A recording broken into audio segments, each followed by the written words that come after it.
Ja, sicherlich. Ja,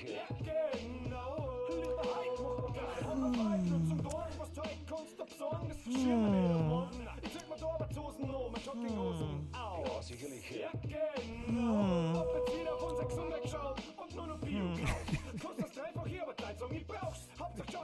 Ja. Bin immer noch nicht gescheiter geworden. Scheißegal. Meine sehr verehrten Damen und Herren. Es ist schön, wieder da zu sein. Habe die Ehre miteinander. Was ist da los? Wer ist da? Ich sehe schon wieder 45 Leute herin sitzen. Herr Gentleman. This is a Hirnwurst, it Wursts Hirn. Herr Gentleman. Warum denn? So, jetzt muss ich erstmal... Ich bin gerade 2 Sekunden nicht da. Vergeht's gerade erst einmal. Das ist erstmal langsam. Ich habe wieder die Hälfte, habe ich wieder vergessen. Ja. Ein bisschen aus der Routine heraus. Ich muss erstmal meine Musik lauter machen. Jetzt weiß ich auch, warum die scheiß Musik so laut ist. Und ich check's wieder nicht. Das kann man nicht. Kann man die Scheiße nicht leiser machen, wieso? Also ich hoff's, keine Ahnung. Hört man das jetzt einigermaßen? Jetzt habe ich die Herren alle. Ich kann nicht mehr, ich bin völlig überfordert. Keine Ahnung, da ist er zwar nicht da, hat sein Hirn irgendwo liegen lassen und keine Ahnung. So, jetzt fangen wir erst einmal an, was ich da lesen kann, okay? Herr Heinzinger, Herr Paulo, Herr Kampfzwerg, Herr Nova, Herr Grisou, Herr Gerl, Herr Knuddelmich, Herr Jakob, Herr Lukas, Herr Enderchicken, glaube ich. So ist es. Herr Zeili, Herr 420, Herr Murmelkopf, Herr Janni Let's Play, Herr der Max der Gwamperdet, Marina, der Herr Ratzinger, das bayerische Blut, der Tommy, das Blaulicht, der Flo, der Sebastian, der Benedikt, der Letz Köppel, das Blaulicht, der Isarangler, der Brnbo. Habe dere miteinander. Was geht ab? Ich sag's euch, was ist, bei mir geht nicht recht viel ab. Der Lieberkais ist auch da, der Lieberkais geht ab. Der Herr Rabitzer, Frau Richterin Barbara Salisch ist auch wieder am Start. Die ist doch auch schon am Start, da haben wir noch nicht einmal angefangen. Der Herr Hartmann, als Herr Mega-Helferlein, wo ist denn das Hirn? Da, was hingehört.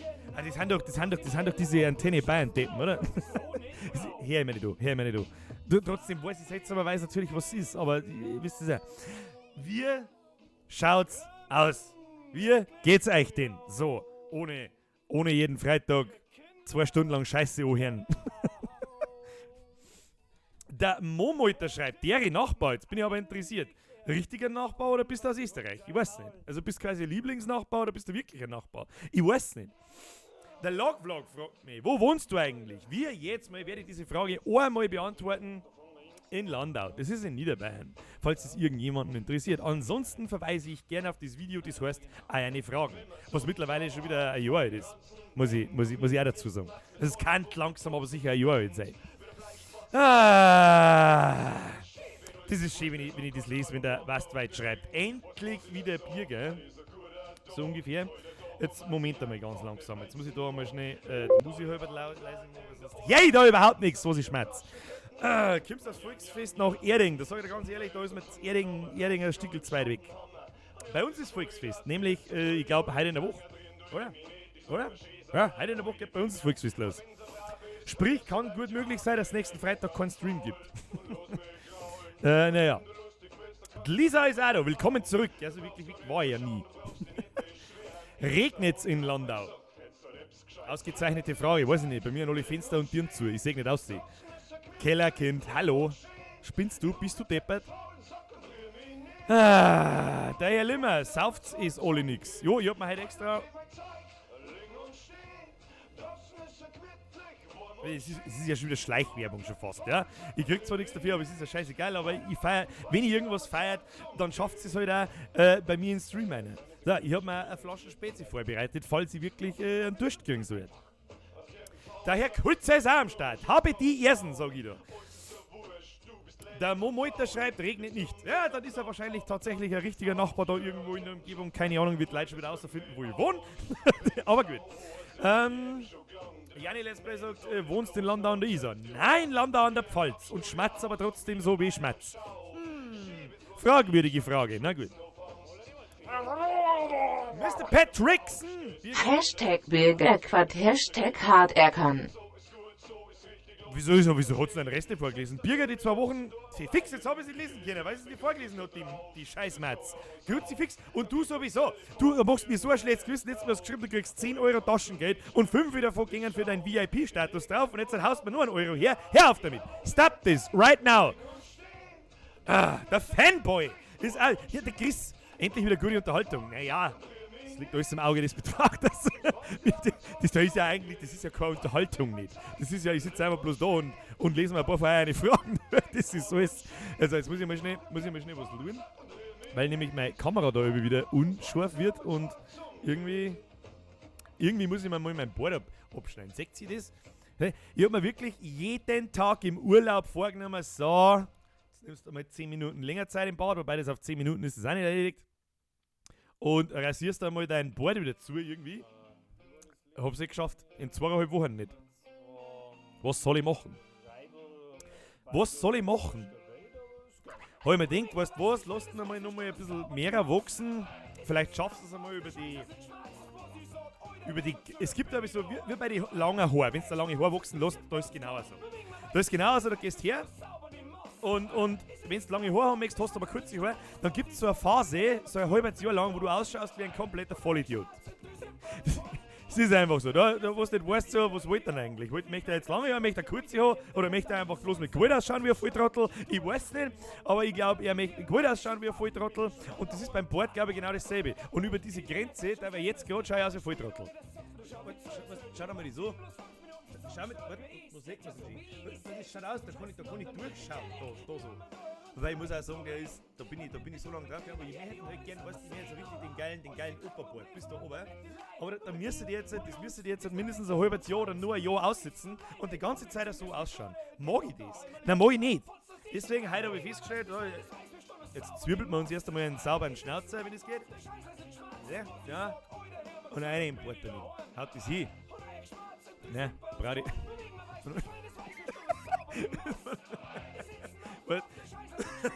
Das ist stark. Pass auf.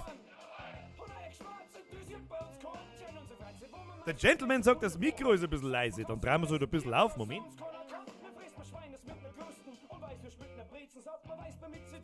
Besser? Mic Test 1, 3.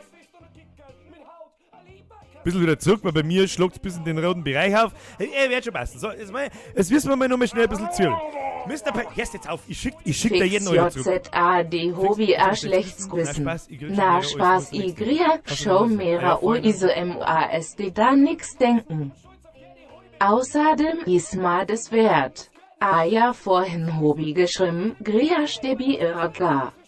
Die 2 Wochen waren echt hart ohne die, aber JZBISD ja wieder du Hashtag hart erkannt, Hashtag Bürgersquad. Merci. Und ja, ich muss auch ganz ehrlich sagen, seit vorgestern ist ein neues Video gekommen. Ich denke mir jetzt mal bei euch 310 Leute, die gerade zuschauen, schon wieder das erzählen. Herr Kulzer!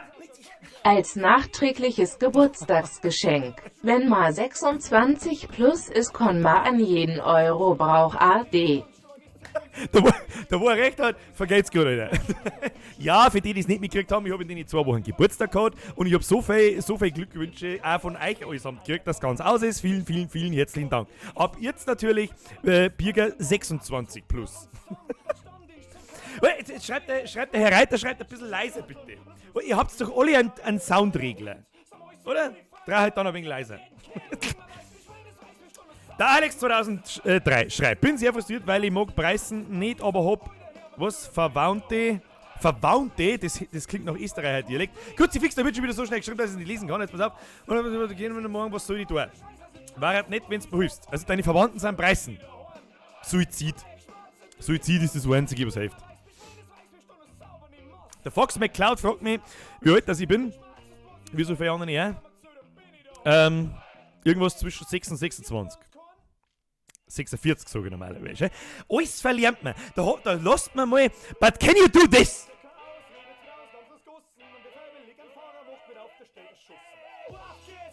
Wenigstens eins haben wir nicht verlernt. Schön, aber da ist man mal 2 Wochen nicht da und dann gibt's mal wieder was zum Verzeihen. Jetzt passt so, hab ja Geburtstag gehabt, hab aber nicht viel da. Hab mir das erste Mal in meinem Leben muss ich ganz ehrlich gestehen, wir haben noch nicht fertig gezwirbelt. Jetzt mal ganz langsam. Stickel für Stickel. Hier, mal langsam. Wir müssen noch fertig zwirbeln.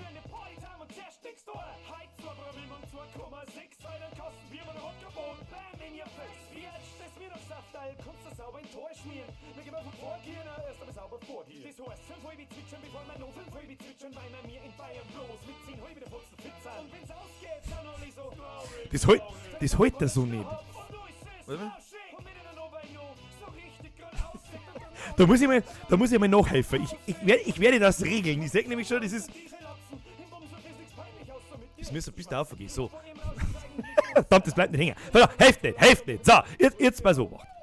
Also sind wir mit 2 Wochen nicht da, da hat man ein bisschen was zum Verzeihen. An meinem Geburtstag habe ich nicht recht viel gemacht. Das erste Mal, also ich bin ja jetzt 26 plus und wenn ich euch sage, was ich von meinem engsten Freund zum Geburtstag geschenkt gekriegt habe, dann hätte ich vor 10 Jahren das Ding genommen und hätte ihn erschlagen damit. Das ist so das Zeichen, dass man älter wird und man eigentlich erwachsen werden sollte.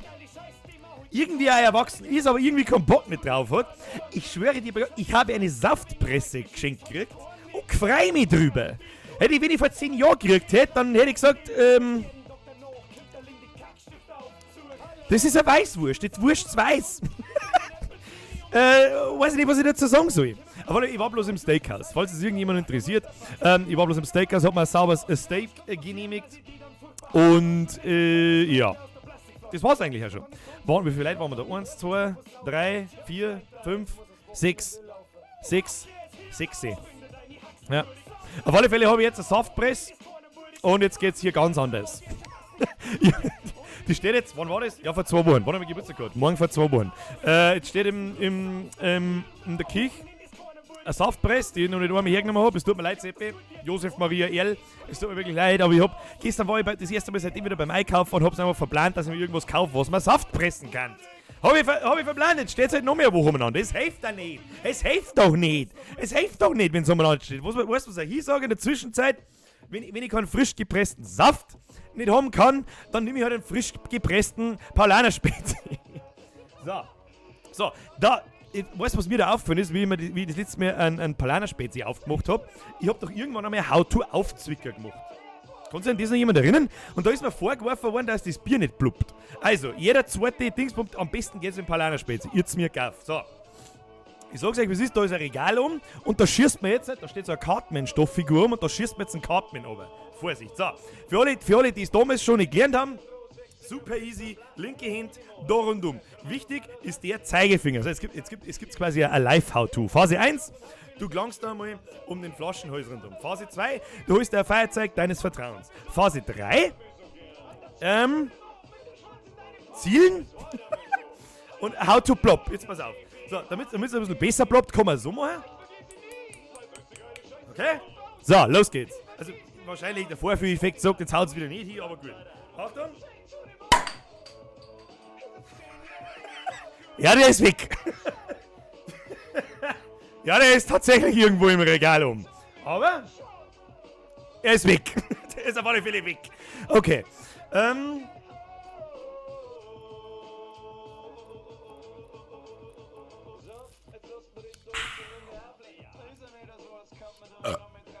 Brr.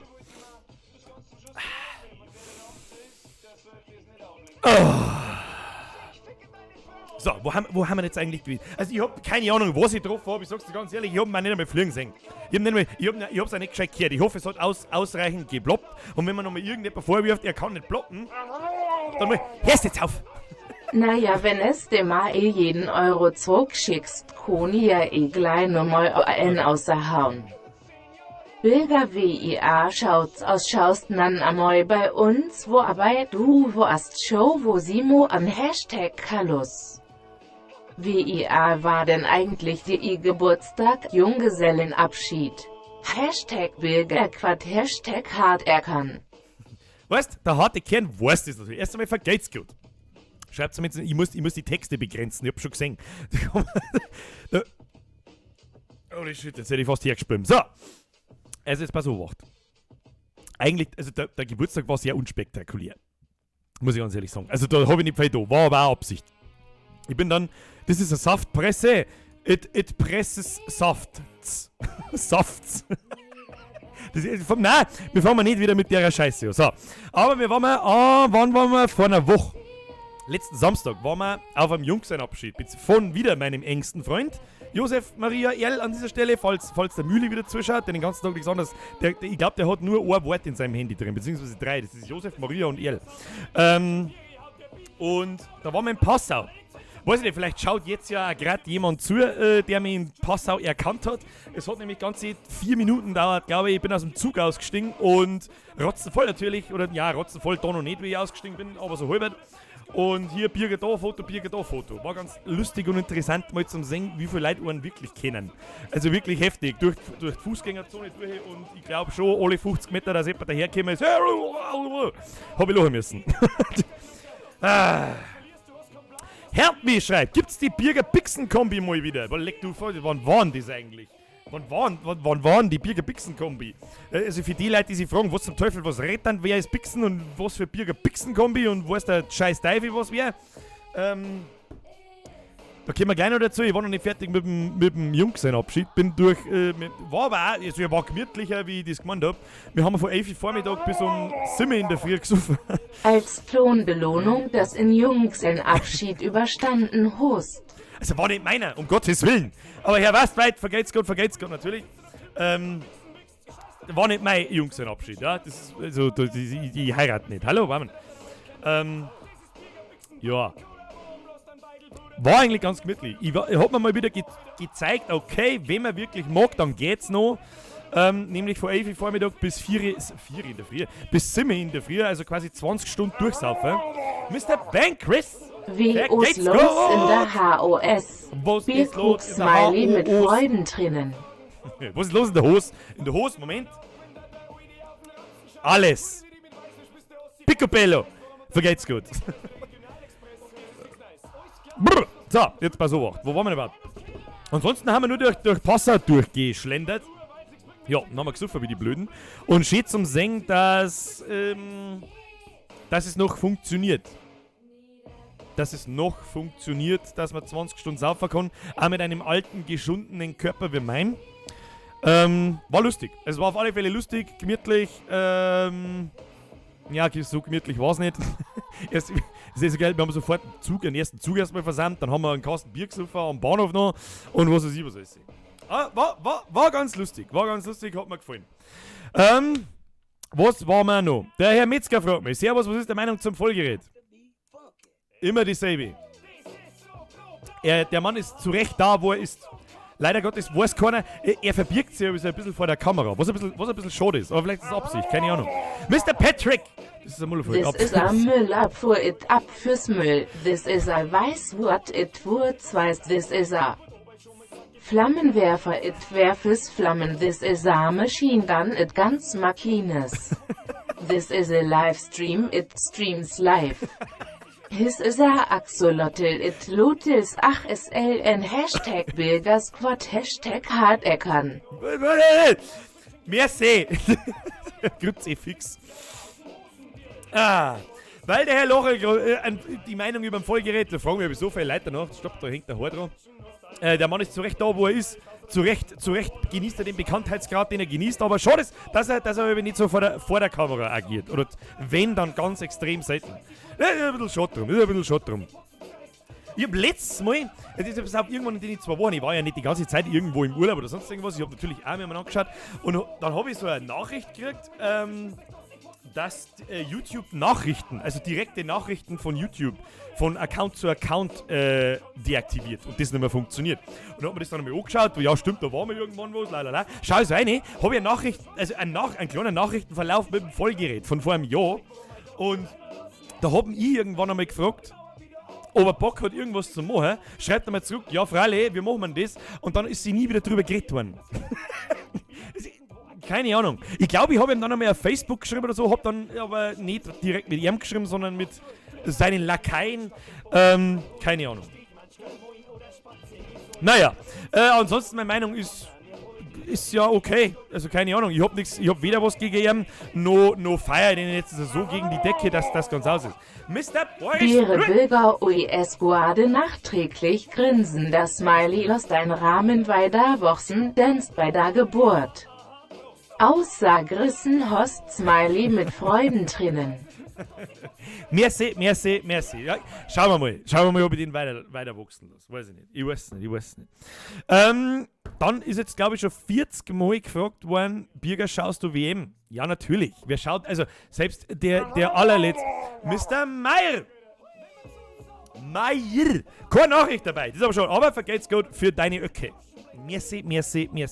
Was mich schon wieder ein bisschen nervt ist, dass da nur der Axolotl kommt und Dings gar nicht mehr, der Bockfotzen, der Patchy. Das habe ich eigentlich so eingestellt, dass sie die abwechseln sollten, aber ist ja wurscht. Ist ja vollkommen wurscht. Und selbstverständlich schaue ich WM, ist ja wohl sowieso klar. Herr Lindner. Merche für die ganzen super Videos, mach weiter so schöne Griers aus Rendsburg. Da Orator lässt Griersen hau eine Hashtag fra an CSK. 22 Euro. Herr Lindner!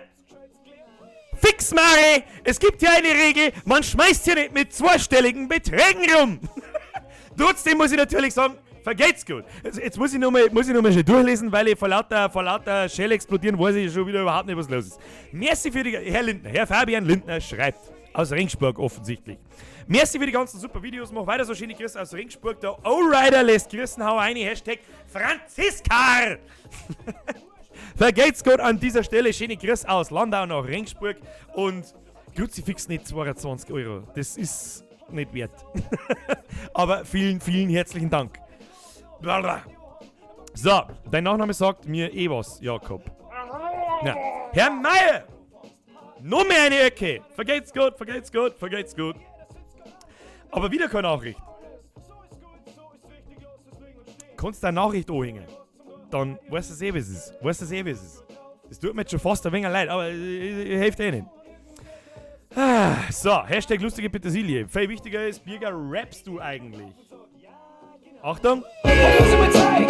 Länger steht aus Nüsse gründlich, wo man schön auf Ketten faul Sack und dreh mich. Der Wuss. Frau geht dahin. Vergeht's gut. Der kurze und knackige Kommentar, der ist eigentlich immer der beste. Der was zurück. Und ein riesengroß vergeht's gut, selbstverständlich. Frau Gewalt ist auch wieder da. Man sieht halt einfach so, wer neu da ist. 1000 Sachen, die wir schon besprochen haben. Ich hätte euch so gern beim Junggesellenabschied gesehen. Nein, hätt's nicht.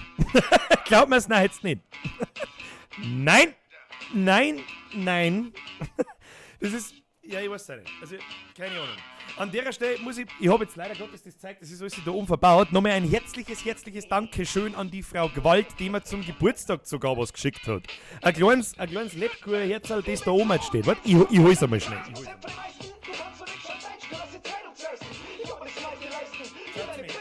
Schaut's mir her. Weißt du? Da sitzt ich, alter Lappen, sitzt da, Neotier. Denk dran, August Pause, wow, BFA.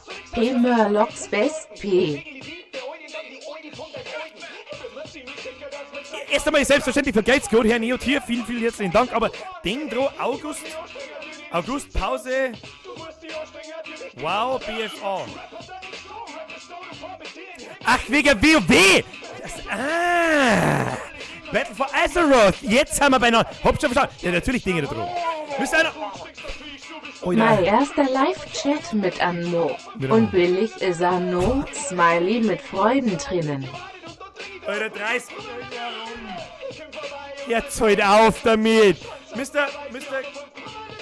Anonymous, du hast etwas, ich sag wie dein Name ist, Mr. Kanthacker. Den ich eigentlich relativ lustig finde. Er wird halt Anonymous angezeigt, weil halt Kant drin vorkommt. Herzlichen Dank, aber hört jetzt auf damit! Okay? 30 Euro, 22 Euro, 5 Euro Handsfrei für den Bullshit, den ich da laber und mir hier sitze. Fix Mari Hollerstau und 17 Mal Muschei geschissen. Aber mein erster Live-Chat mit einem Mo und billig ist er auch noch. Du für 30 Euro.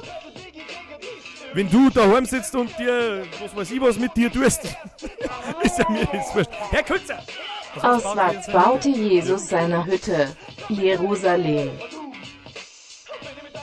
Hat er das wirklich so? Hat er wirklich Hütten gebaut? Er war ja Zimmermann.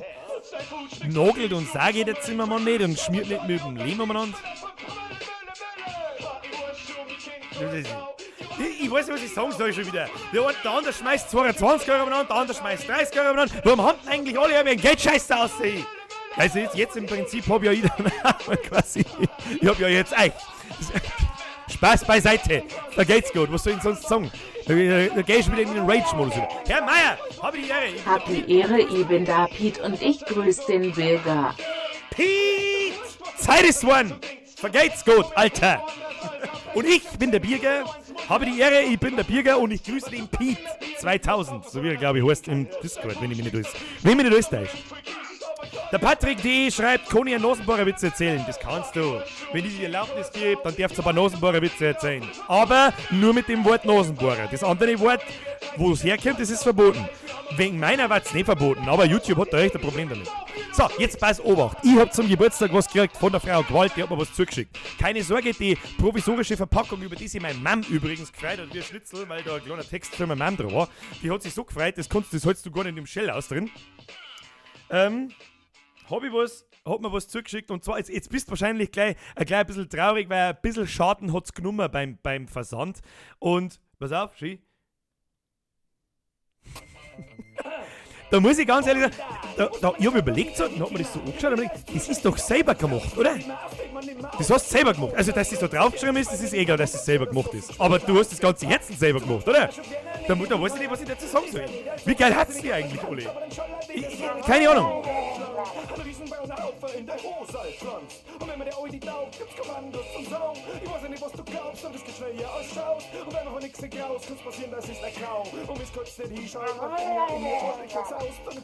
Piet 200 unterschreiben geht erst ab 2 Euro. Piet, vergeht's gut. Was war denn das jetzt gerade? Irgendjemand hat gerade 35 Euro hergeschmissen. Ich hab nicht einmal seinen Namen gelesen, weil ich bloß 35 Euro gelesen hab. Frau Gewalt, ich muss jetzt der Herzaufschnitt zurück, der vergeht's gut. Wirklich, vielen, vielen herzlichen Dank. Das hat mich narrisch gefreut und kriegt da oben einen Ehrenplatz. Ich leg das mal wieder auf Zeiten. Und wie du so siehst, ein paar so Dinge haben oben weg. Wer war jetzt das mit denen 35 Euro? Wer war denn jetzt das? Wer war denn jetzt das? Da geh ich jetzt nachschauen. Ich sag das, was ist, ich geh nachschauen. Da geh ich nachschauen.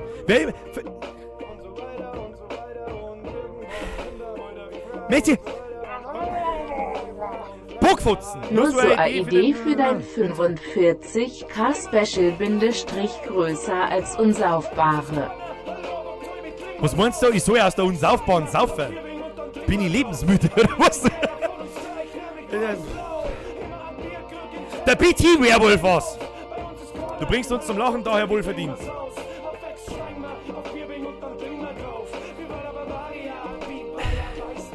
Ich weiß nicht, wie ich da drauf reagieren soll.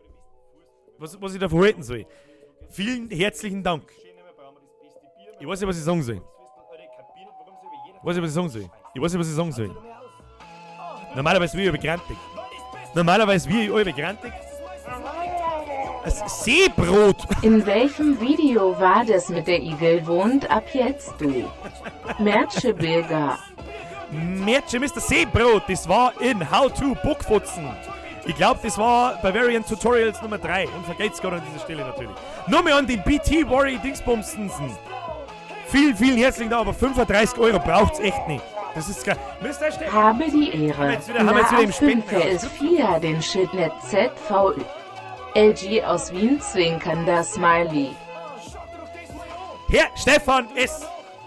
Vielen herzlichen Dank für deinen Fünfer und deinen Cent. Grüß aus Landau nach Wien an meine Lieblingsnachbarn. Wie geht's am Fußballverein? Frage ich mich da an der Stelle. Aber werden wir in der Woche schon mal im Discord zusammensitzen und werden wir uns da tun. Herr Meier, Bürger, ich feiere dich Ich feiere dich so hart. Nein, das stimmt nicht. Ich feiere euch. Und ich komm schon immer zum Schwatzen von was soll das? Ich schwör's euch, wenn das jetzt nicht dann aufhört, dann roll ich da aus dem Zimmer aus. Oder roll ich vom Balkon. Gut, sie fix jetzt. Habe die Ehre Bürgerl als Frau zum 86 MOI kennst du als Erlbierchen? Ja, kenne ich. Das Erlbierchen kenne ich. Habe ich aber, glaube ich, das letzte Mal getrunken vor 15 Jahren. Wenn mich nicht, also, leider macht es mich fertig. Ich weiß nicht, wen ich am meisten feiern soll von euch. Ich feiere euch alle gleichzeitig. Ich feiere euch einfach alle gleichzeitig. Ich sage, es ist mir einfach zu brutal. Es ist mir einfach zu brutal. Ja, da folgt man bloß ein Sei, ein Hoch auf euch. So, muss ich sagen. Der Maxel Metzger schreibt, kannst du mir grüßen? Wenn du den Satz richtig schreibst, ja. Schmarrn, grüß. Ihr bist ein Gentleman. Das ist jetzt wirklich... 2 Wochen der für RMD Leitmessen RNL das mal wieder aus Meilen. Ich kann's... Herr Hartmann, vergeht's gut. Herr Gentleman, vergeht's gut. Ich kann, keine Ahnung, ich verstehe nichts, wenn es alle gleichzeitig schmatzt. Was? Wie lange dauert das wieder? Wenn der Nasenbohr... Was? Wie lange dauert es, wenn dann... MOG mal einmal gescheit saufer geh und dann mengt Spitzen auf so ein scheiß Radler Abiball. Na, C-Fix. Ich roll raus.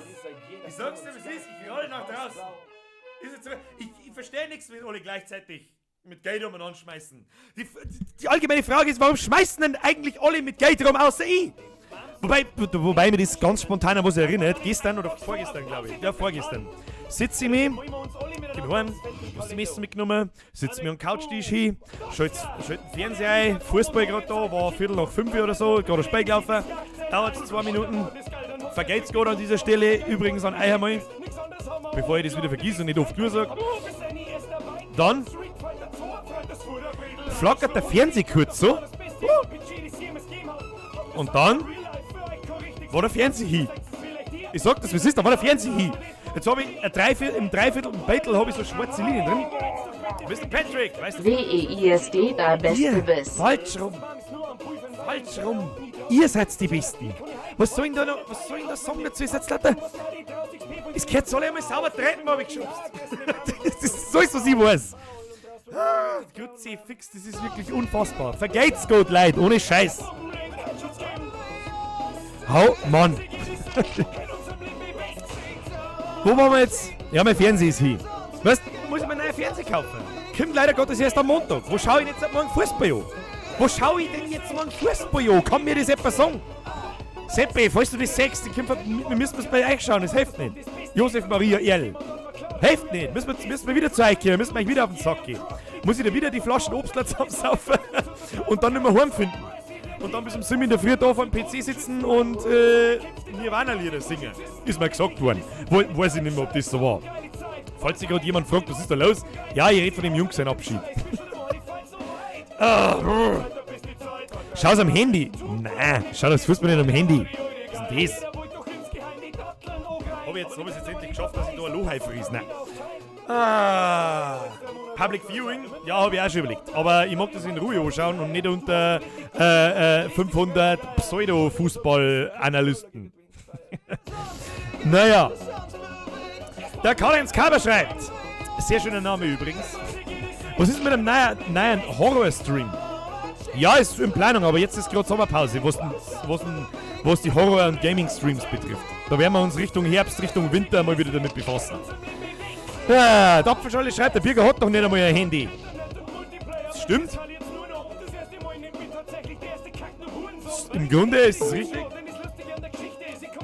Im Grunde aber auch nicht. Das ist mein sogenanntes Handy. Das nehme ich jetzt wieder und schieb's wieder unter meinem PC ein. Ja, ich hoffe, dass ihr die Desktop-Sounds hört. Ich habe es jetzt wieder angesteckt. Und jetzt schiebe ich es wieder da unten. Und dann PC rein. Und dann bleibt es jetzt wieder für die nächsten 4 Monate. Das nehme ich nicht her, das Scheißding. Es geht mir nur auf den Sack, sonst nichts. Wie lange dauert das, wenn ein Nasenbohrer einen Müll rausbringt? 9 Monate. Du Böser! Böser! Böser! Mach einmal ein How-To zusammenscheißen. Also momentan, ich arbeite ja wieder ein bisschen natürlich an ein paar How-Tos. Unter anderem seit dem Vorfall gegen Mexiko letzten Samstag habe ich mir gedacht, ich soll vielleicht einmal an einem How-to-Fußball arbeiten. Und hab mir dann gedacht,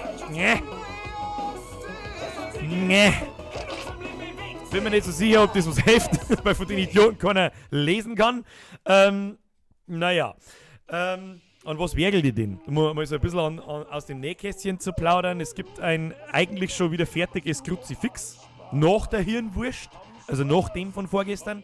Es dauert aber ein bisschen. Dann wergelt ihr mal an außerbayerischen Themen How-Tos, nämlich unter anderem habe ich mir gedacht, How-to Freibad, How-to Zombie-Apokalypse, was haben wir noch? How-to Zocken natürlich einmal, das habe ich mir schon vorgenommen vor einem Jahr. Herr Riedl! Oder WOSISNMID, dir los 15 Jahre des MUASD wieder Saufer und bist du in Straubing am Volksfestel. Ich bin sehr wahrscheinlich in Straubing im Volksfestel, ja. Bloß sage ich natürlich nicht wann, weil sonst habe ich, glaube ich, keine Ruhe.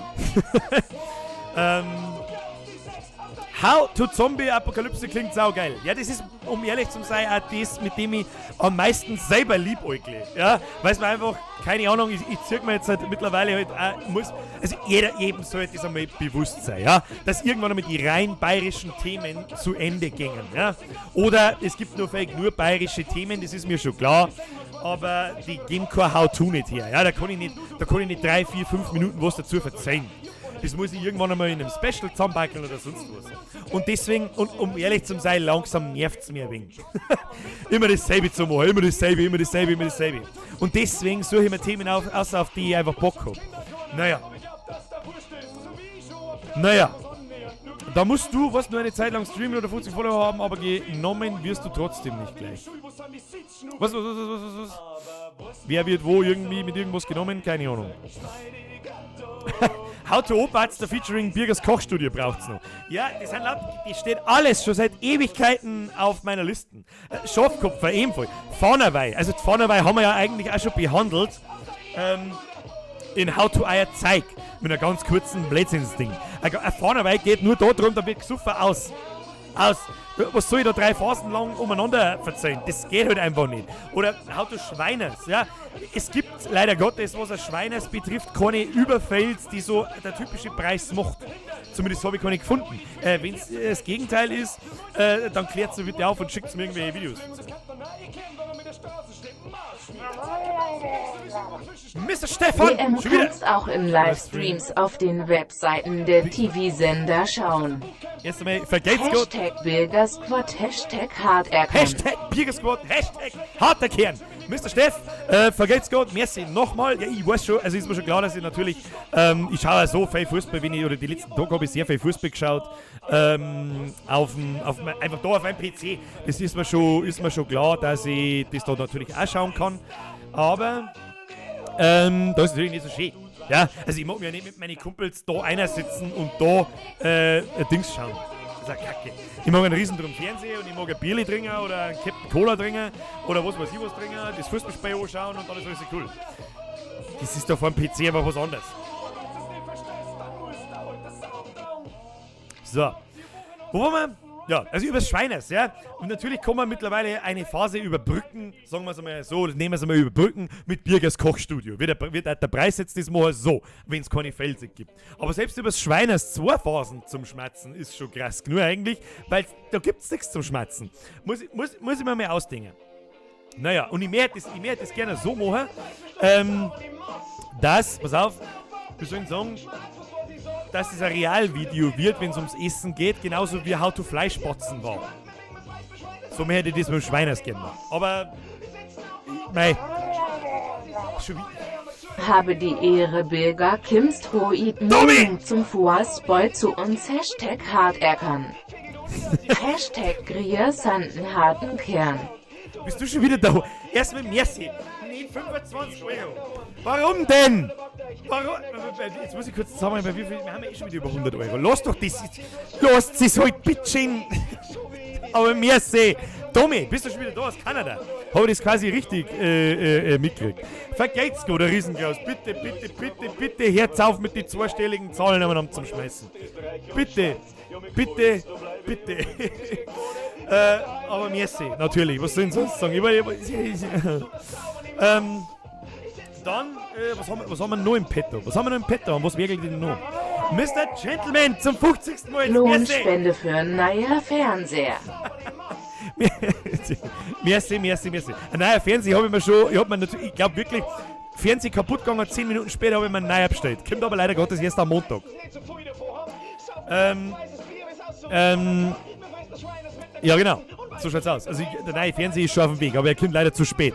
Weil ich habe so ein bisschen das Gefühl, dass dieses Spielchen morgen um 8 Uhr auf die Nacht gegen Schweden, übrigens mein Vorfahren Herkunftsland, leider ohne Zlatan, ziemlich in die Hose gehen wird. Also wenn wir mir nur ansatzweise so spielen, wie wir das letzten Sonntag da haben, ganz ehrlich, da schaue ich lieber der F-Jugend zu, beim was weiß ich was da, aber was das letzte Woche war, das weiß kein Mensch nicht. Also das weiß kein Mensch nicht. Wir hätten eigentlich 4-0 verlieren müssen. Wenn die Mexikaner nur irgendeinen Konter auf 3 gebracht hätten, dann hätten wir 4 oder 5-0 verlieren müssen. Und völlig verdient, weil so eine schlechte Drecksscheiße habe ich schon seit Ewigkeiten nicht mehr gesehen. Also unfassbar. Um's in Kruzifixworten zum sagen, unfassbar. Also da nimmt sie total. Frau Qualt hat jetzt gerade was geschrieben. Mach doch ein How to Schweiners mit deiner Mann. Das ist übrigens ganz harter Bestandteil des Schweiners. Wer bin ich, dass ich mal herausnimmt zum Song, wie der Schweiners geht? Wenn diejenigen unsere Mamas sind, die wissen, wie es Schweiners geht. Und ganz ehrlich, da habe ich sogar mit ihr schon drüber geredet. Schauen wir mal. Was haben wir noch? Ich kann ja mal in mein Nähkästchen-Topf hineinschauen, was da noch so drin steht.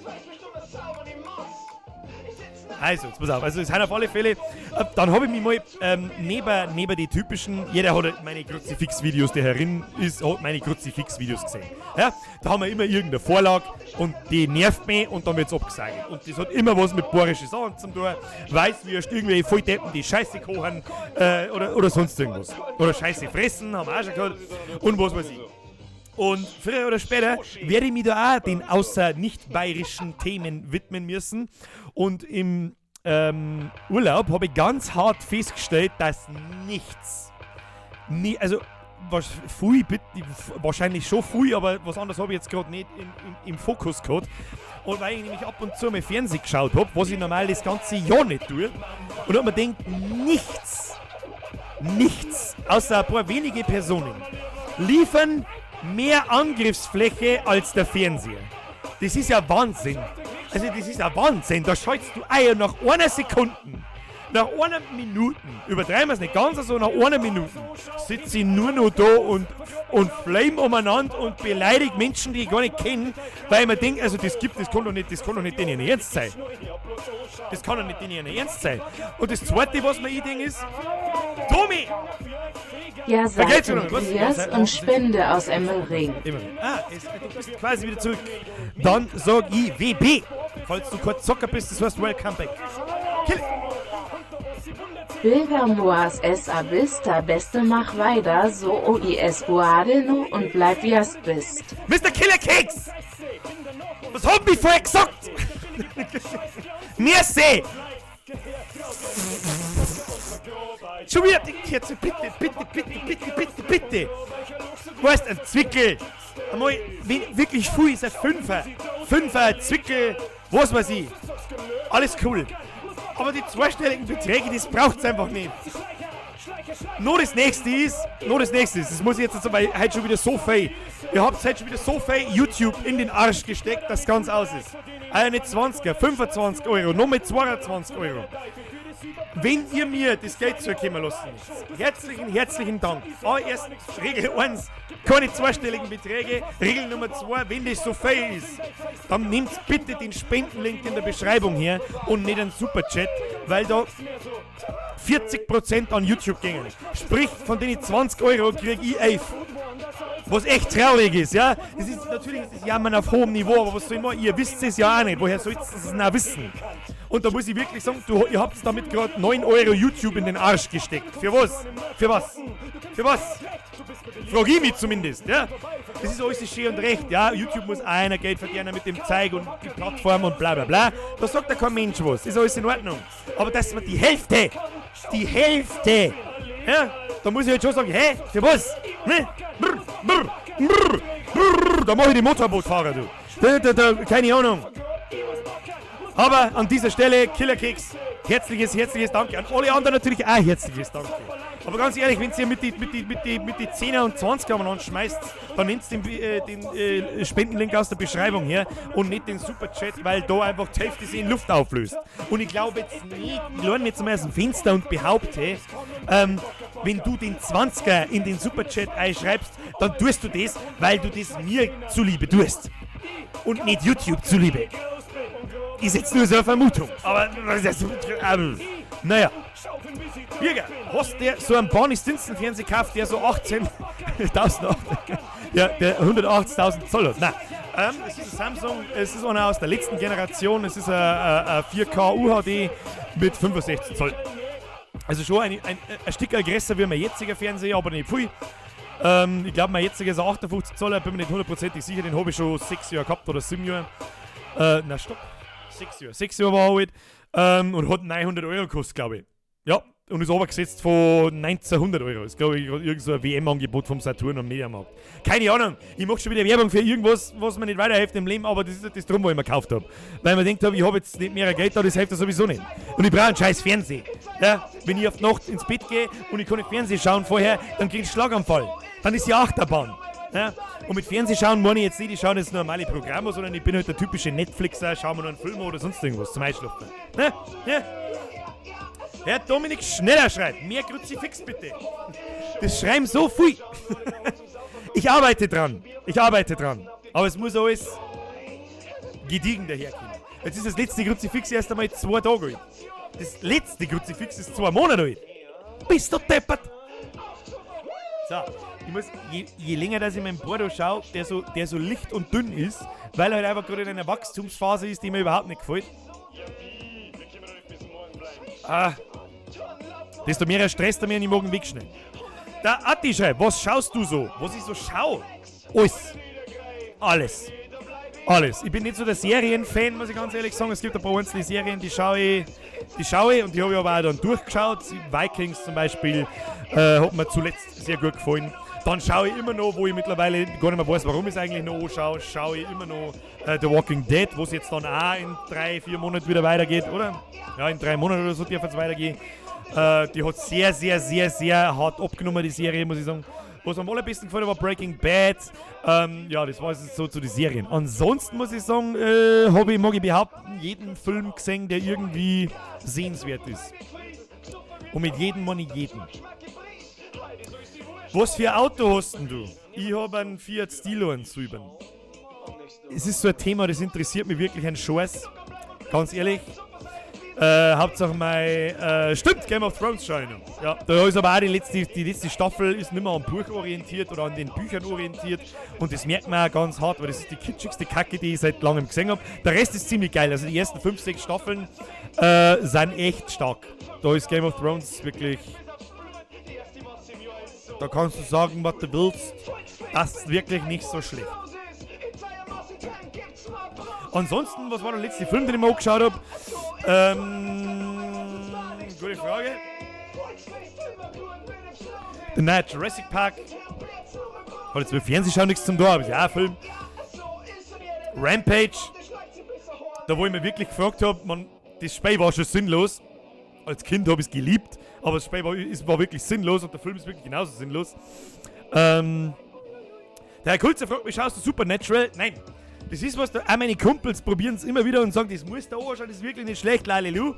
Für mich verliert der Serie sehr an, ich will sie sehen, sobald die mal auf Pro7 oder so gelaufen ist. Und denke mir so, das mag ich nicht. Das mag ich nicht sehen. Ich weiß nicht warum. Vielleicht ist es super gut, ich werde es nicht übers Herz bringen, wenn ich das anschauen können. Ich weiß nicht warum. Das ist eine ganz seltsame Eigenart von mir. Der Minecraft Chicken Tutorial. Birger, du bist der Beste. Erstmal vergeht's gut. Nix da. Ihr seid die Besten. Ich brauche einmal dein Bockfotzen Gatling Gun, weil die Naturensöhne aufregen, kann ich die einmal haben. Weil die Naturen... Was sind denn Naturensöhne? Gottes Willen. Der Tom Lee schreibt, spiel mal Granny. Was ist denn Granny? Wo ist seine? Servus, Leberkäse, warm oder kalt? Bevorzugt warm, kalt aber auch ganz gern. Also eine kalte Leberkäse mit hergeschnittenen dünnen Leberkässcheiben, Gurkenleine, Semi zu, eine ins Maul. Gibt's nichts drauf zum Aussitzen, muss ich ganz ehrlich sagen.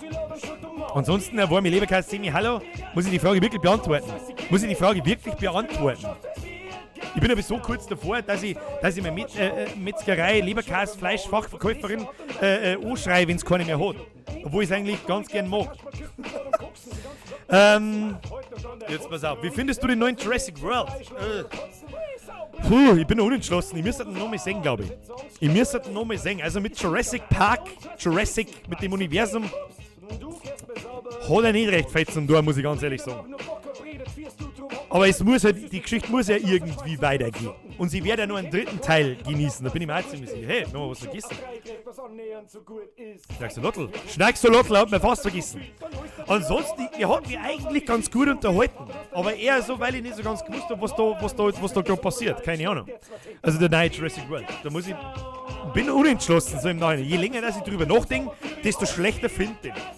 Aber wenn ich dann wieder sehe, bin ich vielleicht wieder, das habe ich schon oft gehabt jetzt, dass ich einen Film das erste Mal sehe und sage, holy shit, was ist denn das für ein Müll? Und dann schaue ich mir eine Zeit später noch mal an, wenn er dann auf Blu-ray kommt oder so. Und dann finde ich ihn eigentlich wieder ganz in Ordnung. Was habe ich mir noch angeschaut? Ich finde ihn nicht schon mal gehört, haben noch angeschaut und finde ihn schon gut, bin aber auch ein Fanboy. Also das muss ich auch dazu sagen, ich bin absoluter Jurassic Park Fanboy. Ich bin damit groß geworden, ja? 1993, Jurassic Park, den ich das erste Mal gesehen habe, habe ich gemeint, was ist da los? Was ist da los? Das Viech ist doch echt. Also keine Ahnung, ich war fest davon überzeugt, dass die Viecher echt sind. So gut war das damals gemacht. Und das Geile ist, ja, du musst den Jurassic Park heute mal anschauen. Da muss ich sagen, die Special Effects von den Dinosauriern sind so verfickt gut gemacht, dass die heute noch gängen. Du musst halt auf der Zunge zergehen lassen, der Film ist 25 Jahre alt. Doppelt so alt wie viele, die da gerade zuschauen. Naja. Was ich bloß behindert finde am Schluss mit dem Gas. Warum machen sie nicht einfach das Tor auf? Ich wollte jetzt nicht spoilern.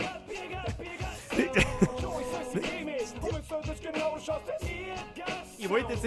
darf auch nicht mehr weiter erzählen, weil sonst spoilert die 2 von Jurassic World. Der Pro-Gamer schreibt, habe ich dir eine Bier, gell? Wann gibt's wieder einen Wurstsalat?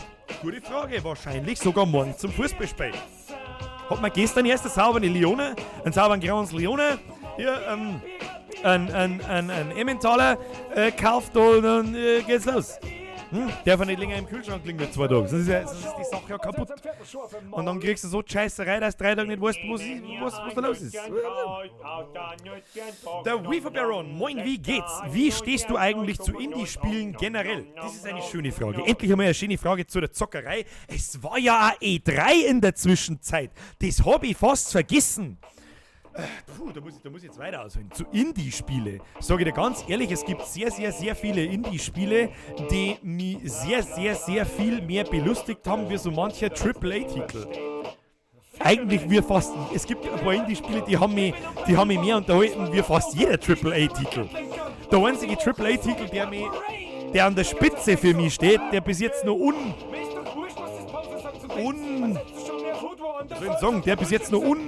unangetastet ist für mich The Witcher 3. Ja, da muss ich ganz ehrlich sagen, nicht ansatzweise hat irgendein Singleplayer-Spiel, völlig egal aus welchem Genre, da nur ansatzweise ohne kratzt. Ja, also nicht einmal ansatzweise. Und darum nehmen wir mal so ein Indie-Spiel, was mir zum Beispiel schon zig hunderte Stunden kostet, das RimWorld zum Beispiel. Ist jetzt nicht so hundertprozentig die Art von Indie-Spiel, ja, ich weiß, aber sowas meine ich. Ja? Was? Der Steady schreibt Skyrim größer Witcher. Bist du deppert? 0. Also null. Und ich liebe Bethesda Games, ja? Also ich bin ebenfalls Skyrim-Fanboy.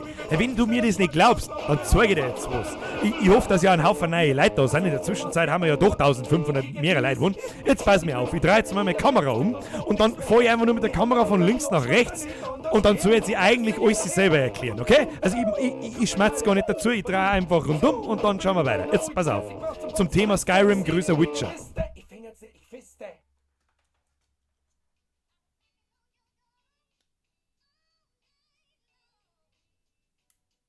Ja, genau. Das nächste Mal, wenn ich von der Arbeit heimkomme, ziehen wir sofort die Hosen an.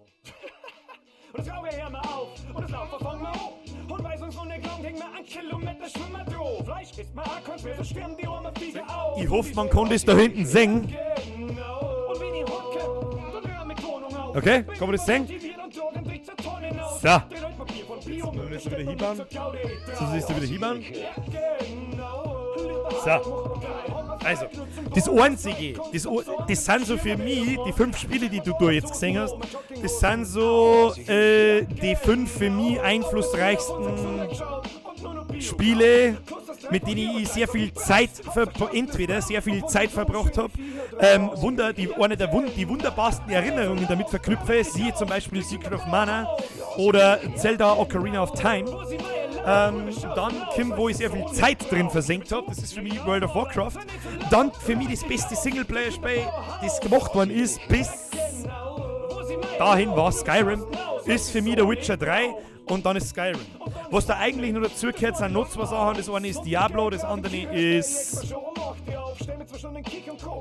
Bin jetzt blöd oder was? Diablo und... Ja, Fallout natürlich. Hallo? Also was soll ich da noch sagen dazu? Skyrim und WoW unterschreibe ich auch. Witcher hat mich nicht zum Weiterzocken motiviert. Ich kann nicht mal sagen, warum. Das ist echt schade drum.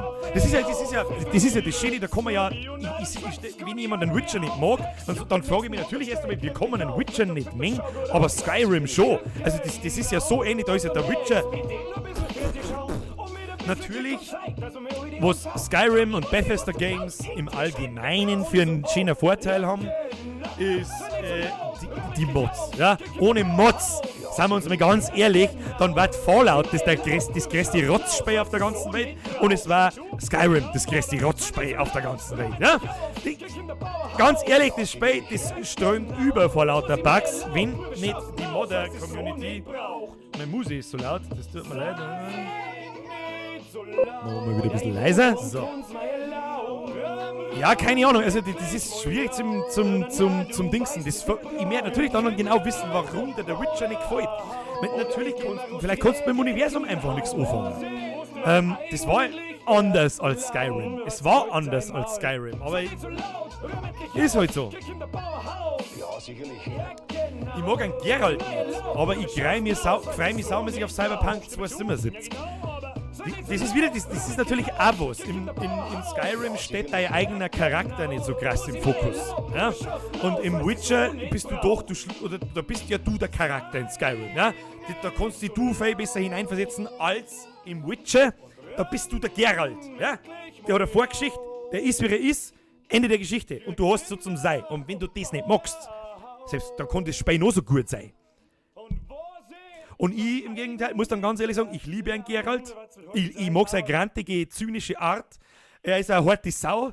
Keine Ahnung, der taugt mir einfach. Und deswegen, das trägt natürlich sehr, sehr, sehr, sehr, sehr viel dazu bei, ob dir das Spiel gefällt oder nicht. Da unterscheidet sich dann Witcher und Skyrim ziemlich hart. Ziemlich hart. Meine YouTuber-Freundin macht die Twitch-Leute platt. Was? Wie viele Leute schauen denn eigentlich wo? Da ist der Grund. Ich bin ein Weibsbild und verbringe ja schon allein 5 Stunden in der Charge. Eine Frau! Ja, dann musst du aber, weißt wann du dann einen Witcher geliebt hättest, wenn du mit der Ciri gespielt hast. Das ist ihr, oder sei Schützling quasi, die Auszubildende vom Geralt. Und das, was ich als Frau, Mädel, natürlich nicht so mit dem Geralt identifizieren kann, das ist mir auch klar. Ne? Und Mädels spielen auch solche Spiele ganz anders. Das soll jetzt also um Gottes Willen nicht falsch verstehen, das soll nicht irgendwie heißen oder negativ was heißen. Mädels spielt Spiele einfach anders. Das ist halt so. Wie du schon sagst, du verbringst schon 5 Stunden in der Char-Erstellung. Das mache ich auch gern, dass ich meinen Char anpasse und was weiß ich. Aber halt auch nicht 5 Stunden. Aber das habe ich von Mädels schon öfter gehört. Und der Ray hat natürlich recht, es gibt kein Weiber im Internet. Du flunkerst uns doch an. Von was haben wir noch geschmerzt? Stimmt, ich habe in meinem Urlaub, jetzt war ich ja 2,5 Wochen nicht da, habe ich nichts anderes gemacht, und es war ja auch E3, habe nichts anderes gemacht wie gezockt. Gezockt wie ein verflucht Behinderter. Jetzt pass auf, ich habe durchgespielt. Vampir durchgespielt, ich habe Fallout New Vegas noch mehr ausgepackt, weil wir es ja alle mitgekriegt haben, wer sich für Fallout interessiert. Es kommt Fallout 76. Können wir später vielleicht nochmal oder nachher nochmal vielleicht noch mal kurz drüber reden, was das so ist und warum ich das nicht so gut finde und vielleicht und was da so mein Hintergedanke ist, den Bethesda da dabei hat. Was habe ich noch durchgespielt? Jetzt Fallout New Vegas habe ich noch mehr auspackt, weil ich Fallout New Vegas schon durchgespielt habe, ja, aber die DLCs davon noch nicht und muss sagen, waren okay. Aber vom Hock gedroschen haben sie mir jetzt auch nicht, muss ich ganz ehrlich sagen. Was haben wir noch? Dann Orient the Blind Forest. Oh, war das gut. Wie das Spiel so lange an mir vorbeigehen hat können, das ist echt interessant. Jeder, der Orient the Blind Forest noch nicht gespielt hat, aber Super Mario mag, und jeder mag fucking Super Mario, der darf sich ganz gern Orient the Blind Forest, woher das habe ich auf 5 Stunden, glaube ich, in einem Stück durchgespielt, das beste Jump'n'Run ever, oder seit Ewigkeiten. Ultra cute gemacht. Derjenige, der das designt hat und diese Zeichnungen und die Welt und was weiß ich was, der kriegt von mir einen Zeichenpreis. Und wenn du noch die ersten 10 Minuten nach diesem Intro und so weiter nicht schon Strenzen noch fängst, dann hast du kein Herz. Also so cute und so schön, das war das schönste Spiel seit ewig. Was habe ich noch gespielt? Ich habe ganz viel Transport FIFA gespielt. Da meinen wir alle, das ist das komische Spiel, wo man mit dem Laster umeinander fährt, 5 Stunden lang. Nein, das ist es nicht, das ist sowas wie Anno. Also Aufbaustrategie und so, das ist auch ziemlich lustig, das kann man nicht durchspielen, aber ist ja wurscht. Was haben wir Neues gespielt? Doom habe ich durch. Dann Doom, was gibt es zu Doom zum Verzeihen? Gibt es zu Doom was zum Verzeihen? Nicht wirklich, du rennst rum und ballerst ein. Das war's, glaube ich, mit Doom. Fallout ist für mich Einsamkeit ödlang. Ich mag das nicht online spielen, ich mag da allein sein. Das ist so... Brauche ich mal schnell, dabei machen wir mal schnell einen Ton laut, muss ich schnell mal einen Schluckerl trinken. Bin gleich wieder da.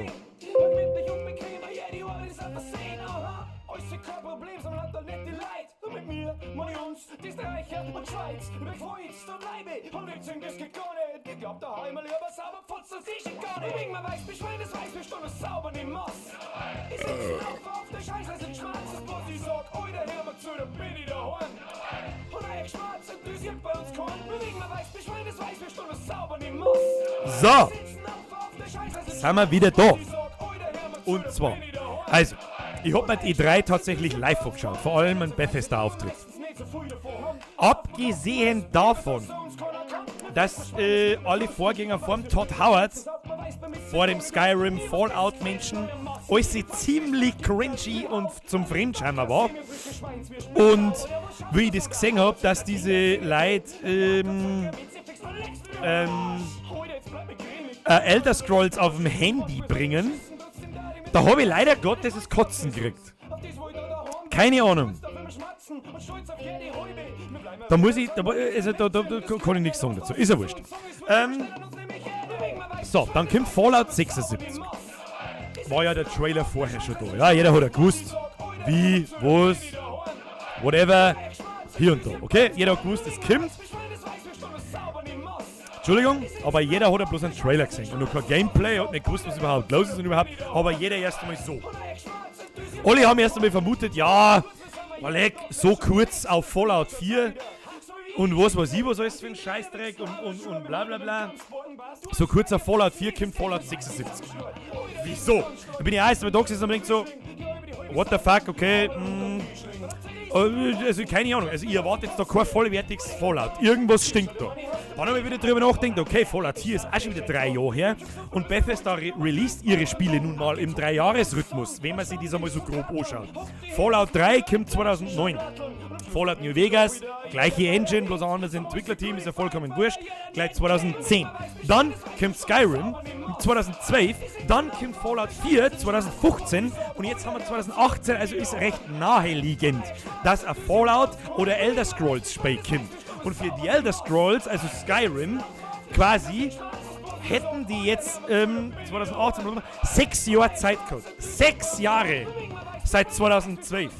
Ja? Und wenn sie das noch ein Stückchen ankündigen, dann können sie es noch ausziehen bis 2019, dann haben sie 7 Jahre, wo die Entwicklung in das neue Elder Scrolls 6 stecken können. Wie auch immer das heißen mag, weiß ja keiner. Was machen sie? Sie kündigen Fallout an. Okay. Aber ich denke, irgendwas stimmt nicht. So, dann habe ich die E3 angeschaut. Was passiert? Es wird ein verficktes Online-Spiel. Dann bin ich erst mal so da gesessen, so. Ist nicht Ihr Ernst. Kann nicht sein. Also es ist nicht Ihr Ernst, das kaufe ich Ihnen nicht ab. Gut, Todd Howard erklärt ein bisschen, du rennst mit Kumpels umeinander, das ist die erste Vault, die geöffnet. Hoppala, Kumpel hast du nichts passiert. Ich weiß gar nicht, wo ich anfange, also ich bin so voller innerlicher, ich freue mich irgendwie drauf, weil mich auch interessiert, wie sie sich anfühlt. Immer haben wir mir gesagt, wow, leck, voller Tier, Haus, Motherfucker. Habe ich mir gedacht so, okay, ich wollte immer Fallout 4, boah, stell dir mal vor, wie cool das Fallout 4 oder Skyrim war, wenn du das Koop mit deinem Kumpel zocken kannst, ja? Koop, okay? Aber in Fallout rennst du mit anderen Leuten rum, gezwungen. Es geht nicht anders. Du kannst natürlich auch allein umeinander laufen, aber alle Menschen. Es gibt keine NPCs. Woher auch? Das ist ja völlig verständlich.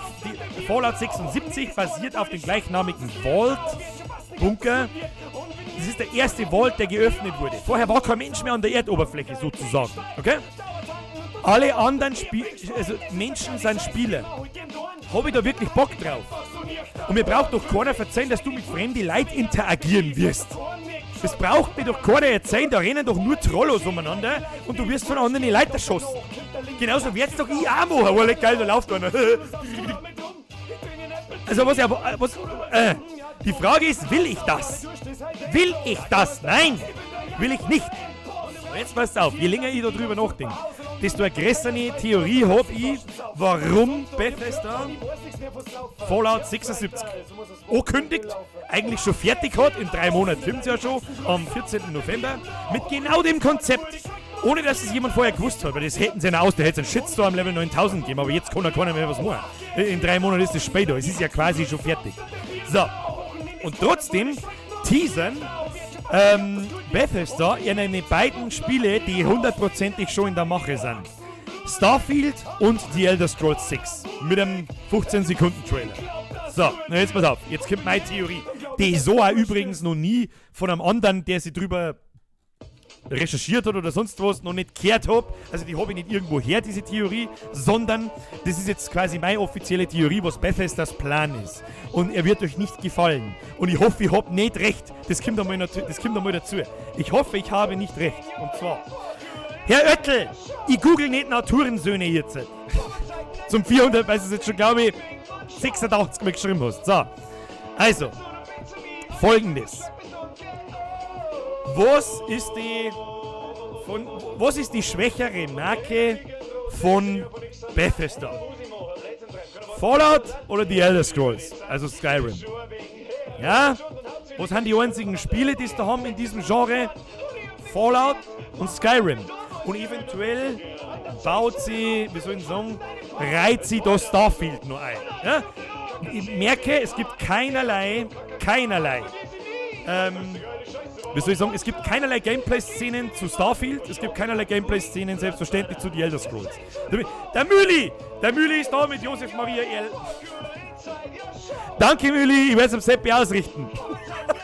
Wie spät ist 15:09 Uhr. Okay, ich werde es ihm sagen. Simon Mühlbauer, Josef Maria L. So, jetzt pass auf. Elder Scrolls, bla bla bla. Wo waren wir? So. Was ist die schwächere Marke von den beiden? Definitiv Fallout. Ne? so, nicht falsch verstehe, das heißt nicht, Fallout ist eine schwache Marke, aber Fallout ist definitiv die kleinere Marke als die Elder Scrolls. So, für Testzwecke, die in die Hose gehen können, nehme ich natürlich die Marke, die ein bisschen kleiner ist, da wo der Schaden nicht ganz so groß ist, wenn es völlig in die Hose geht, also nehme ich Fallout. Denk mal ein Konzept aus, alle anderen Spieleentwickler setzen auf Microtransactions, Lootboxen oder sonst irgendein Bullshit in Vollpreistiteln. Sprich, ich kaufe mir für 50 € dieses Spiel und kann dann in Ingame-Dinge investieren, solange ich das will. Ja? Und richtig Fake Kohle ausgeben. Und wie uns das andere Spiele zeigen, funktioniert das ziemlich gut. So, das funktioniert aber nur dann, wenn ich das, was ich mir in dem Spiel kaufen kann, kosmetische Dinge, ja, wenn ich es attraktiv mache. Und wie mache ich diese Dinge attraktiv? Indem, dass ich das Spiel zu einem Online-Spiel mache. Okay? Konnte mir nur irgendjemand folgen, ich weiß nicht. Meine rote Rüstung, die voll geil ausschaut, ja, die interessiert keine Sau in einem Singleplayer-Spiel. Darum mache ich ein Multiplayer-Spiel draus. Ja? Und damit es noch attraktiver wird, mache ich da ein ganz Multiplayer-Spiel draus, dass nur noch Multiplayer-Leute rumlaufen. Weil wer kauft sich denn eine rote Rüstung für 5 €, wenn es keiner sagt? Das ist einmal das Erste. So. Dann wird das alles in so ein Online-Format einfach. Ich meine, es haben ja ein paar nette Ideen dabei. Ja? Dieses Aufbauding in Fallout hat ganz gut funktioniert. Ich meine, mich interessiert so ein Scheiß. Ich spiele nicht Fallout, damit ich irgendwelche Sachen bauen kann. Was soll das? Da gibt es andere Spiele, die das besser machen. Aber das ist auch was. Dann kann ich diese Bauten aktiv anderen Leuten zeigen. Ja? Die können miteinander Koop spielen, können gegen andere spielen und so weiter. So, dann ein paar wirklich nette Gameplay-Aspekte drin, die echt interessant wirken und so weiter. Hat bloß für mich in einem Fallout nichts verloren. Okay, wenn ich jetzt Bethesda war, dann gehe ich her und denke mir, okay, gehen wir die Leute, was funktioniert, es andere Spielehersteller zeigen uns ja, dass es funktioniert. Wir regen uns alle drüber auf, keiner von uns macht Microtransactions, keiner von uns kauft Skills, keiner von uns kauft irgendwas, aber jetzt steigen die Gewinne von EA, Ubisoft und was weiß ich. Weiß ich nicht, wie das dann geht. So, Bethesda geht her und versucht, das ist definitiv, ist dieser Versuch. Deswegen hat Fallout 76 auch dieselbe Engine wie Fallout 4. Ja, da wird keine Zeit investiert. Und deswegen war das auch auf 3 Jahre fertig. Okay? Das ist Fallout 76. Weil recht viel dazu gemacht werden hat nicht müssen. Neue Map, neue Mechaniken natürlich für diese Online-Welt, Dedicated Server, bla bla bla. Und diese paar Spielmechaniken. Das ist auf 3 Jahre. Für ein Entwicklerstudio wie Bethesda ist das leicht machbar. Ich bin mir sicher, dass das Spiel vor Bugs strotzen wird, wenn es am 14. November kommt. Aber das wird getestet. So. Dann wird es 2-3 Jahre, dauert das ab jetzt. Da gebe ich euch Brief und Siegel drauf. 2-3 Jahre wird das Spiel entwickelt und entwickelt sich massiv weiter. Bethesda wird 100%ig dahinter sein, hinter alle Game-Mechaniken, wird über alle Mikrotransaktionen, die es definitiv geben wird, da bin ich mir sicher. Und wird das anpassen und wirklich auf unsere Wünsche eingehen. Bin ich mir 100%ig sicher. Bisher jeder in 3 Jahren lang Druck gewohnt hat, dass das Spiel so funktioniert, wie es funktioniert. Es wird angenommen. Ich bin mir sicher, es wird ein Riesenerfolg für Bethesda am Schluss. Bin ich mir 100%ig sicher. Und dann sehen wir mir die ersten Gameplay-Szenen von The Elder Scrolls. 100%ig. Und das wird genau so sein wie Fallout. Genau dasselbe. Mit ein, 2 Neuerungen, die einbauen werden wir, sonst daten sie sich ja nicht unterscheiden. Und dann kriegen wir ein Zwang, aufgedrücktes The Elder Scrolls 6, bla, und Starfield wird genau dasselbe. Ich bin mir 100%ig sicher, das wird Fallout 76 wird dazu benutzt, damit wir es spielen. Am Anfang, keine Ahnung, es bläht jeder noch nicht, ich mag das nicht, ich mag das nicht, ich mag das nicht. Bin mir ziemlich sicher, dass Bethesda darauf reagieren wird, ziemlich zeitnah sogar. Das anpassen, das außer, das eine, das ändern, auf Shitstorms eingehen, etc. etc. Und das Spielchen geht so 2-3 Jahre und dann kommt die Elder Scrolls 6 mit all diesen herausgefundenen Dingen, die uns nicht gefallen oder eben schon gefallen. Bin ich mir 100%ig sicher. 100%. Jetzt weiß ich übrigens auch, wer der Momo-Eater ist. Herr Nachbar. Der Fox McCloud schreibt, aber ESO gibt's doch schon. Ja, aber das ist doch, meines Wissens ist das nicht von Bethesda, oder? Und The Elder Scrolls Online gibt es schon, das ist mir schon durchaus bewusst. Aber, wie soll ich das jetzt erklären? The Elder Scrolls Online ist ein MMO.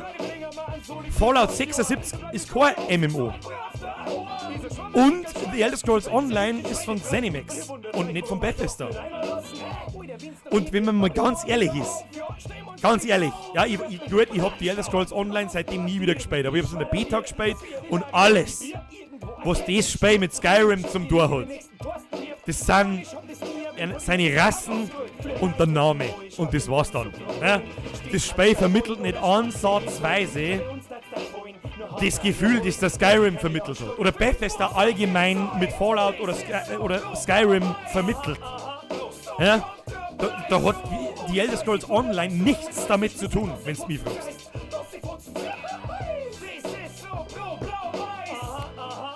Das ist so mein Plan. Bin ich mir sogar ziemlich sicher.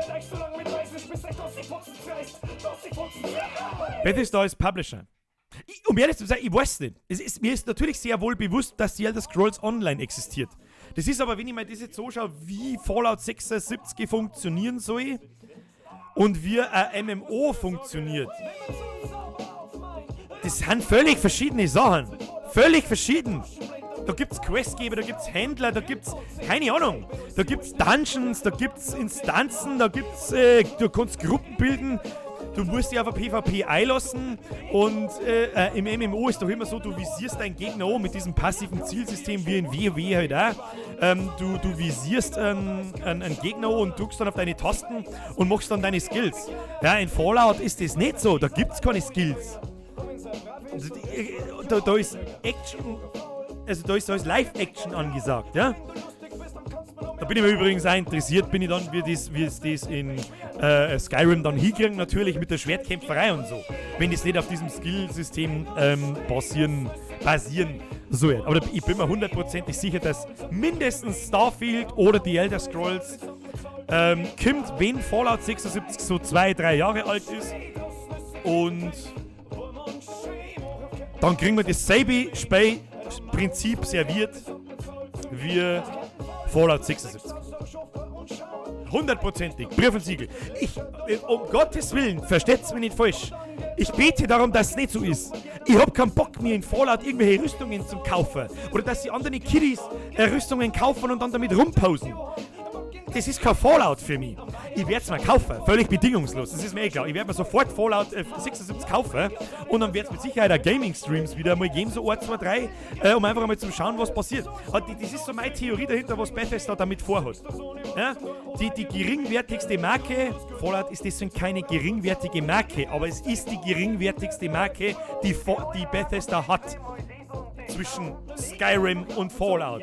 Und mit der probiere ich das aus. Wenn es völlig in die Hose geht, okay, dann soll das völlig in die Hose gehen und völliger Dreck sein. Dann bin ich mir auch sicher, dass Bethesda die Eier hat, dass hergeht und sagt, okay, Fallout 76 wird abgeschaltet. Und dann kriegen wir ein The Elder Scrolls, wie wir es kennen. Und das nächste Fallout 5 wird wie wir es haben wollen. Oder wie wir es kennen. Ich hoffe, es wird so kommen. Oder vielleicht ist Fallout 76 voll geil. Ja, wer weiß das schon? Keine Ahnung. Aber das für mich ist dann halt kein Fallout mehr. Es spielt im Fallout-Universum, aber das ist dann auch schon alles.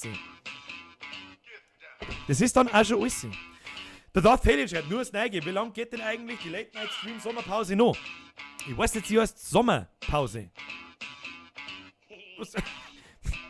Gottes Willen. Greift mich da aber so, hab ich schon gemeint. Nein. Ein Sommer überholt. Naja, also ich für meinen Teil werde von Fallout 76 erst einmal Abstand nehmen. Ich sag's dir ganz ehrlich, ich liebe Fallout und allein aus dem, und ganz ehrlich, ich kaufe nie Spiele blind. Nie. Wirklich nie. Das habe ich beim Witcher nicht gemacht, aber bei Fallout und bei The Elder Scrolls mache ich es schon immer. Und dann ist es halt scheiße, ja, dann habe ich Pech gehabt. Dann habe ich Pech gehabt. Der Mighty alles schreibt, Microtransactions sind der totale Krampf. Keiner, der ein bisschen Hirnschmalz zwischen die Schultern hat, tut sich das nicht an. Das höre ich immer wieder. Das höre ich immer wieder. Trotzdem muss ich aber mindestens einmal in der Woche lesen, dass die Gewinne bei, was weiß ich, Ubisoft, EA, Blizzard Activision, schieß mich tot, immer mehr werden. Und 3/4 der Gewinne aus Microtransactions und Lootboxen und die ganze Scheiße besteht. Aber keiner kauft's. Das ist eigentlich ja nur die logische Schlussfolgerung für eine Firma wie auch Bethesda. Die machen ja das, natürlich machen sie das, weil sie es kennen und weil sie es lieben, was sie da tun. Mr. No-Name! Ja, wie soll ich denn da jetzt draufklicken? Das geht so nicht. Ich darf es mir gerne anschauen jetzt, was ist das für ein Video? Mr. No-Name, schreib's bitte in den Twitch-Chat rein, da kann man es besser lesen, was das für ein Video ist. Wenn es irgendwas Anständiges ist, dann können wir es uns vielleicht anschauen. Vielleicht passt es ja gerade zum Thema. Andernfalls vergeht's Geld für deine 3,90 €. Das sind die ganzen Kids oder die Leute, das muss ich jetzt schnell lesen. Steady schreibt, das sind die ganzen Kids oder die Leute, die Kohle nicht juckt. Ja? Mein Sohn hat den ganzen, die gehen in Taschengeld in Fortnite raus. Ja, so ist es aber heute. Und wenn man das jetzt rein aus der logischen Sicht einer Firma sieht, da waren wir. Bethesda macht ja das auch nicht zum Spaß. Ja? Mit Sicherheit haben die Spaß bei der Sache, sonst würden sie keine sicheren Spiele machen. Aber sie machen das aus dem Grund, warum wir alle in die Arbeit gehen, nämlich darum. Ja? Und es ist nur völlig logisch, dass die das früher oder später auch so machen wie die anderen, um ihnen die Gewinne zu erhöhen. Solange wir allesamt DLCs, Microtransactions und was weiß ich was alles für ein Bullshit kaufen, dann wird das nicht aufhören. Und das Geile ist ja, da ich lustigerweise bin ja alt genug und einige von euch auch, das weiß ich ja, sind auch alt genug. Die Spiele noch in seiner Urform kennen, da hat man die noch nicht runtergeladen. Da hat man noch eine Schachtel gekauft, hab ich noch nicht da. Ich hab theoretisch Warcraft 3, hat man noch gekauft. Da haben Patches gekommen, ja, die hast du nur aus PC-Zeitungen ziehen müssen. Du hast dir das Ding gekauft, dann war das Spiel fertig. Und in den meisten Fällen, da war das wirklich ungewöhnlich, wenn da mal harte Bugs drin waren. Ne? Okay, da hat es keine DLCs gegeben. Ich hab mitgemacht, wie wir mir allesamt über DLCs geschimpft haben. Alle. Jeder hasst DLCs. Ich hab DLCs gehasst. Oh Gott, DLCs. Wer ist denn so behindert und kauft DLCs? So, dieses Spielchen geht jetzt seit guten 10 Jahren so. Um diese Zusatz-Downloadable Content-Kacke. Komischerweise höre ich halt nichts mehr, dass sich irgendjemand über DLCs beschwert. Oder zumindest nur noch 1% davon, was ich damals mir Auto hab. Und wie ich mich auch drüber beschwert hab. Das ist alles akzeptiert, DLCs sind völlig normal. Völlig normal. Kein Mensch sagt mir irgendwas dazu. Weil ich gerade was gelesen habe, die hol ich jetzt aber schnell. Der Mighty alles schreibt, ich hab noch eine Diablo 2 Schachtel noch irgendwo rumliegen. Hashtag Good Old Times, da hab ich was für die.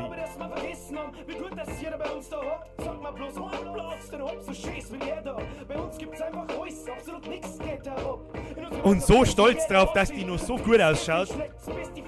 Kannst du das, was? So haben damals Spiele ausgeschaut, ja? Mit fetter Dingsschachtel und was weiß ich und auf. Da muss jetzt mal reinschauen, was da noch drin ist. Da irgendwas schäbert drin miteinander.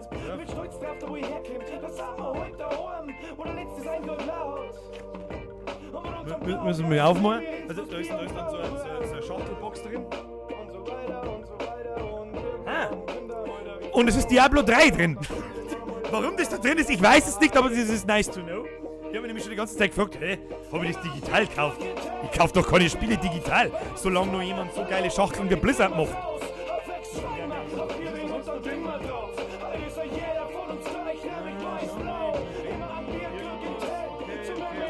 Sonst ist nichts drin. Also ich habe die Plastikbox von Diablo 2 habe ich da irgendwo umeinander liegen. Aber das ist da zum Beispiel drin. Blizzard Entertainment von damals. Da können wir mal reinschauen, was das so ist. Da steht es um. Kannst du das lesen? 2001. Die Schachtel ist 17 Jahre alt und im Tip-Top-Zustand, meine Damen und Herren. Ich hoffe, man konnte es.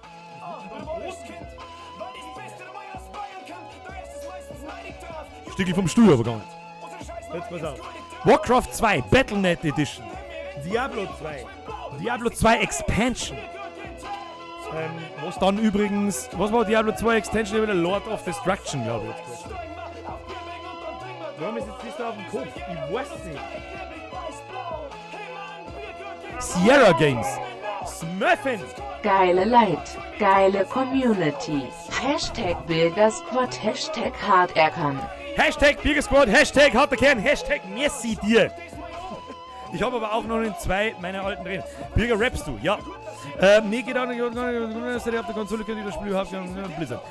Keine Ahnung, du kannst sagen, was du willst. Blizzard ist seit Anbeginn der Zeit der Spieleentwickler, der mit Abstand die fertigsten nach wie vor, heute noch wie damals, die fertigsten Spiele und die am schönsten zu spielenden Spiele bringt, die es gibt. Hat da irgendjemand was dagegen zum Song? Das darf mich jetzt interessieren. Jeder hat Overwatch ausgelacht. Jeder hat Hearthstone ausgelacht. Was meinst du mit einem Kartenspiel? Ein Kartenspiel. Spielen 25 Millionen Leute. 80 Millionen Leute, glaube ich sogar. Da muss ich sagen, ja, Leute, keine Ahnung, wenn man hergeht und sagt, ich mache nicht die 0815 Scheiße wie alle anderen, sondern ich nehme die geilsten Punkte aus dem Spielgenre, Kartenspiel, und mache was draus, dann kommt Blizzard und sagt, ja, ich mache noch was Besseres draus. Und das in allem. Das Einzige, was leider nicht ganz so gefruchtet hat, und da waren es einfach die Spetro, das war genau dasselbe, wenn es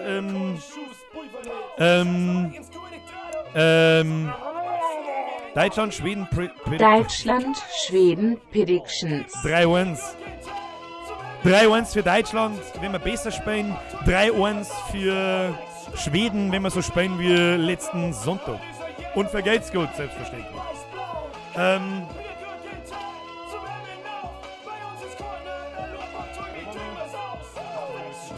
Nochmal einen Schluck von meinem Spätsee.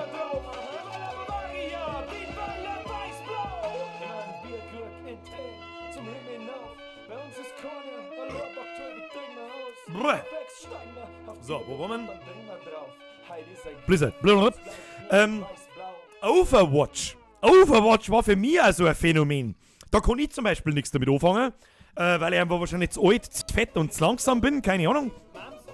Da habe ich mir so gedacht, wie ein Comic-Shooter mit Helden, die irgendwas kennen und dann da rumrennen und irgendeinen Blödsinn machen müssen.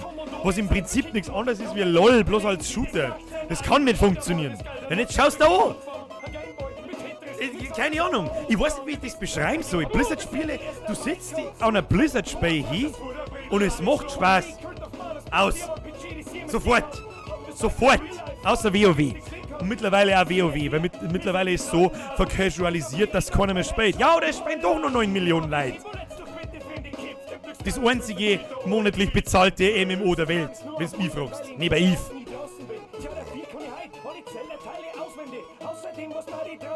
Was schreibst du, die Blizzard Games machen? Ja, sag ich doch gerade. Blizzard Games machen einfach Spaß. Fängt an und kann nicht mehr aufhören. Ganz, ganz schlimm. Die Games zielen voll auf dein Belohnungssystem im Hirn an. Ich glaube, die haben neben Entwicklern auch eine Menge Psychologen bei der Entwicklung dabei. Da bin ich mir 100%ig sogar sicher, dass da Psychologen dabei sitzen. Beziehungsweise die brauchst du ja nicht, weil im Prinzip du sitzt jemanden hier, der gern zockt, und wenn der sagt, er hat Spaß dabei, aber kann schon gut sein. Kann gut möglich sein. Und ich sag bloß Diablo 3, hey, wie viele Stunden ich in Diablo 3 versenkt habe. Das will hier niemand wissen. In der Zeit, wenn ich Videos gemacht hätte, dann hätte ich nicht, Moment, können wir ja auf die Schnelle einmal nachschauen, dann hätte ich nicht 177 Videos aufgeladen, sondern 1177 Videos. Ja? Und jetzt nicht falsch verstehen, ich hab nichts gegen Overwatch, um Gottes Willen. Ich hab sogar auch ein bisschen meinen Spaß dabei gehabt. Aber sobald du da eine Wertung gehabt hast und so, dann hab ich einfach keine Chance mehr gehabt und das frustriert mich krass. Ich bin dann irgendwie so, bei Shooter, auch bei Counter-Strike war das so, ich mag dann gewinnen. Ja? Und dann bin ich richtig geil grantig, wenn irgendwas nicht hier hat. 2476 Stunden Diablo 3. Ja, das kann sie hingehen. Das kann sie bei mir ungefähr hingehen. Also 2500 aufwärts locker. Locker. Lockerst. Der Darth Alien fragt mich, was sind Blizzard Games? Blizzard Games ist damit gemeint, wenn jetzt, ich kann mir jetzt gut vorstellen, dass sehr viele Leute da sind, die mit dieser ganzen Zockerei auch nichts zum tun haben. Blizzard ist ein Spielehersteller, heißt so. Und die haben so wirklich so eine eigene Spielerei, mit in verschiedenen Universen, in 3, um genau zu sein, Universen. Das eine ist das World of Warcraft-Universum, das hat schon mal, also das Warcraft-Universum in dem Sinn. Und es gibt da so verschiedene Spiele, Strategiespiele von früher, Warcraft 3, 2, Warcraft 1 natürlich und World of Warcraft. Und dann gibt es noch das StarCraft-Universum. Jetzt, wo das Warcraft-Universum so ein bisschen wie Herr der Ringe ist, Menschen, Orks, Elfen, Zaubern, Magie, Schwerter, bla bla bla, so kann ich das jetzt mal am allerschnellsten erklären für jemanden, der nichts damit zu tun hat. Gibt es StarCraft und das ist quasi das Gegenteil, das ist quasi so Zukunft. Mit Space Marines, die umeinander ballern und mit so Zergling-Aliens und mit so Protoss-Aliens. Also spielt quasi in der Zukunft mit Raumschiffen und lauter so Zeigel. Und dann haben sie noch das dritte Universum, das ist das Diablo-Universum. Das ist auch sehr Fantasy angehaucht, aber sehr, sehr düster. Ja? Also im Prinzip kann das Diablo-Universum im Warcraft-Universum existieren, weil da wird auch zaubert und Monster und Dämonen und was weiß ich. Aber Diablo ist schon ein eigenes Universum, eigene Charaktere und viel, viel düsterer. Das ist ja ein düsterstes Universum und ich glaube auch darum ist es ein bisschen so der Grund, warum es Diablo am meisten sterben lassen, weil das am wenigsten casual ist. Wie soll ich sagen? Weil es einfach am wenigsten casual ist. Da können am wenigsten Leute damit anfangen, mit dem Diablo-Universum. Weil es halt so finster ist, nun mal. Und weil diese Monster alle so abgedreht sind und so weiter. Ist ja wurscht. Das sind Blizzard Games. Ja? Diablo 1, 2, 3 plus alle Add-ons. StarCraft 1 und 2 plus alle Add-ons und Erweiterungen. Und halt Warcraft 1 bis 3 mit World of Warcraft. Und mittlerweile gibt es halt noch ein paar andere Sachen. Das Overwatch-Universum, das kann ich gar nicht so richtig beschreiben. Was das für ein Universum sein soll, um ganz ehrlich zu sein. Ein sehr verrücktes, das kann ich nicht beschreiben. Ich sag das, was ist, ich weiß nicht, wie das Overwatch-Universum beschreibt. Birgit, du wärst ganz schön grau, schaut gediegen aus. Das heißt ja, grau macht attraktiv. Da sieht man das so krass, oder was? Also also ich weiß ja nicht. Aber hast schon recht, ich bin gescheit grau. Das hat mir ja letztes Mal ein Kumpel von mir, der mich lange nicht mehr gesehen hat, hat mir das auch gesagt. So, schaut mich so. Oder du bist ja ganz schön grau. Da hab ich gesagt, ja und? Mit dem Maul. Naja. Sehr schöne Frage, Minga YouTube. Und was sucht da jetzt Black Ops 4 bei Blizzard? Das ist eine gute Frage. Das ist eine ausgezeichnete Frage, was da Black Ops 4 sucht. Weiß ich nicht. Ich sag das auch ganz ehrlich. Mich stört's ehrlich gesagt auch ganz schön. Für mich hat auch da Destiny 2 nichts verloren. Es hat da nichts verloren. Das gehört nicht zu Blizzard. Ich glaube eher, dass da haben die Entwickler von den 2 Spiele haben irgendwelche Verträge mit Blizzard gemacht. Da geht es wieder um Kohle und dann erscheinen die Spiele da drin. Ist halt so. Es ist halt so. Und im Prinzip kauft sie der Entwickler von Black Ops 4 und von Destiny 2 kauft sie Blizzards Ruf in dem Sinn. Weil vielleicht manch einer meint so, wow, Black Ops 4 von Blizzard, hä? Kaufen. Ja, nein. Und ja, aber wahrscheinlich ist das die richtige Erklärung, weil der Tamrock schreibt, weil Activision Blizzard aufkauft hat, aber sie dürfen allein weiterentwickeln, ohne dass einer Activision reinrennen darf. Ja, und dann haben sie vielleicht irgendwie vertraglich dazu gezwungen, dass die Spiele da auflisten. Wer weiß. Naja, also keine Ahnung. So wie Gentleman es sagt. Wo schreibt denn der Gentleman? Ich schaue jetzt lese ich zuerst Morgie Fox schnell vor. Overwatch-Universum, Menschen und Bots, alte Schutzeinheiten, denen was untergemauschelt wurde, gut gegen böse, Points erobern, schießen, verteidigen. Ja, ja, das erklärt noch nicht diesen halberten Roboteraffen, der rumspringt und so weiter, aber das kommt schon sehr nah ran. Darth Helen schreibt, okay, danke für die gute Erklärung, zock auch oft und gern, aber halt andere Sachen. Du, jeder zockt, das ist das Schöne am Zocken, da ist für jeden was dabei. Und keiner muss irgendjemanden anflamen, anhassen oder sonst irgendwas, weil er ihm das Spiel nicht gefällt oder weil er das und das spielt und bla bla bla. Das ist das Allerschönste an der ganzen Geschichte. Ich finde leider nicht, was der Gentleman geschrieben hat. Ist doch Activision Blizzard, gleiche Investoren. Ja, doch, hab schon gefunden. Destiny war doch von Bungie. Ach, da hängen eben so viele mit drin. Ja, das ist halt nicht mehr zum Überschauen irgendwann einmal. Aber gut. Der Herr Hirsch schreibt, Servus Bürger, wie geht's da? Ich trinke gerade ein halbes Bier mit einem Freund. Kannst du bitte den Kilian und Fabi grüßen? Bitte. Kilian, Fabi, habe die Ehre, ich bin's der Bürger. Lasst euch ein halbes schmecken. Frau Gold, servus, bin wieder da. War beim Physiotherapeuten und hab 10 Minuten meine Augen von rechts nach links drehen müssen. Hat funktioniert. Und jetzt, warum? Warum? Herr Muck, selbstverständlich habe ich schon mal Mass Effect gespielt, bloß das neue Andromeda nicht, weil ich da zu viele Videos gesehen habe. Das muss so unendlich schlecht sein, dass du einen Vogel kriegst. Die Klar schreibt, hast du die Texte von deinen Liedl irgendwo online gestellt? Ja, habe ich. Schaust einmal durch meinen Kanal durch und suchst einfach meine Lieder und in der Beschreibung müssten eigentlich die Texte drinstehen. Und wenn nicht, dann habe ich irgendwo einen Download-Link von meinem Album uploaded. Anders habe ich nicht gewusst, wo ich es aufladen soll. Da kannst du es runterladen, da habe ich ein kleines Booklet gemacht, also eine kleine PDF dabei, mit Bildern und was weiß ich, was ist für ein Scheiß, das kann man sich runterladen. Irgendwo in der Beschreibung ist das drin. Ich finde jetzt aber auf die Stelle wahrscheinlich selber nicht.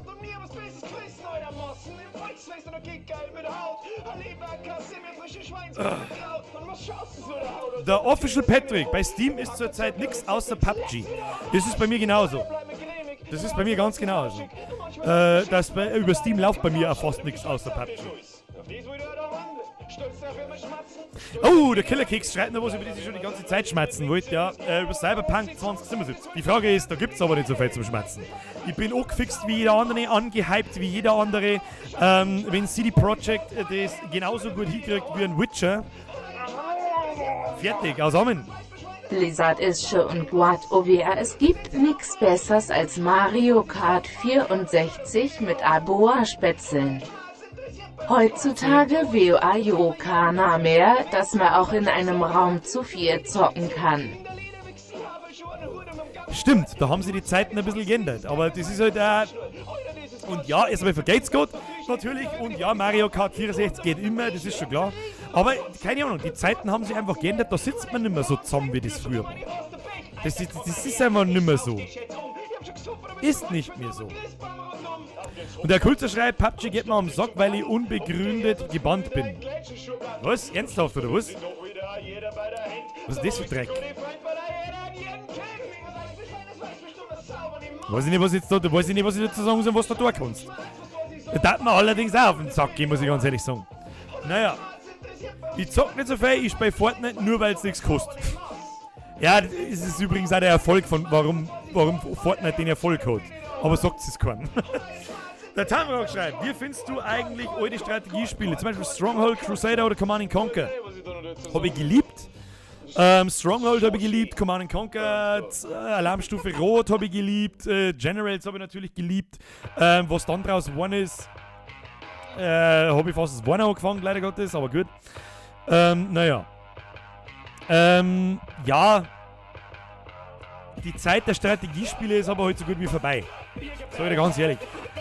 LOL und Dota haben am Real-Time-Strategy-Game, am RTS-Genre, das Genick gebrochen. Innerhalb von 2 Jahren. Das mag keiner mehr spielen. Keine Ahnung. Das ist sauber stressig für den, ich sag jetzt mal 0815-Zocker, und leider Gottes lässt sie halt nur mit den 0815-Zocker richtig Geld verdienen. Und darum kämen keine Echtzeitstrategiespiele mehr. Die so waren wie Command & Conquer, StarCraft 2 ist ein absolutes Phänomen, aber das ist auch nicht das, was sein soll. Und überhaupt und sowieso. Naja.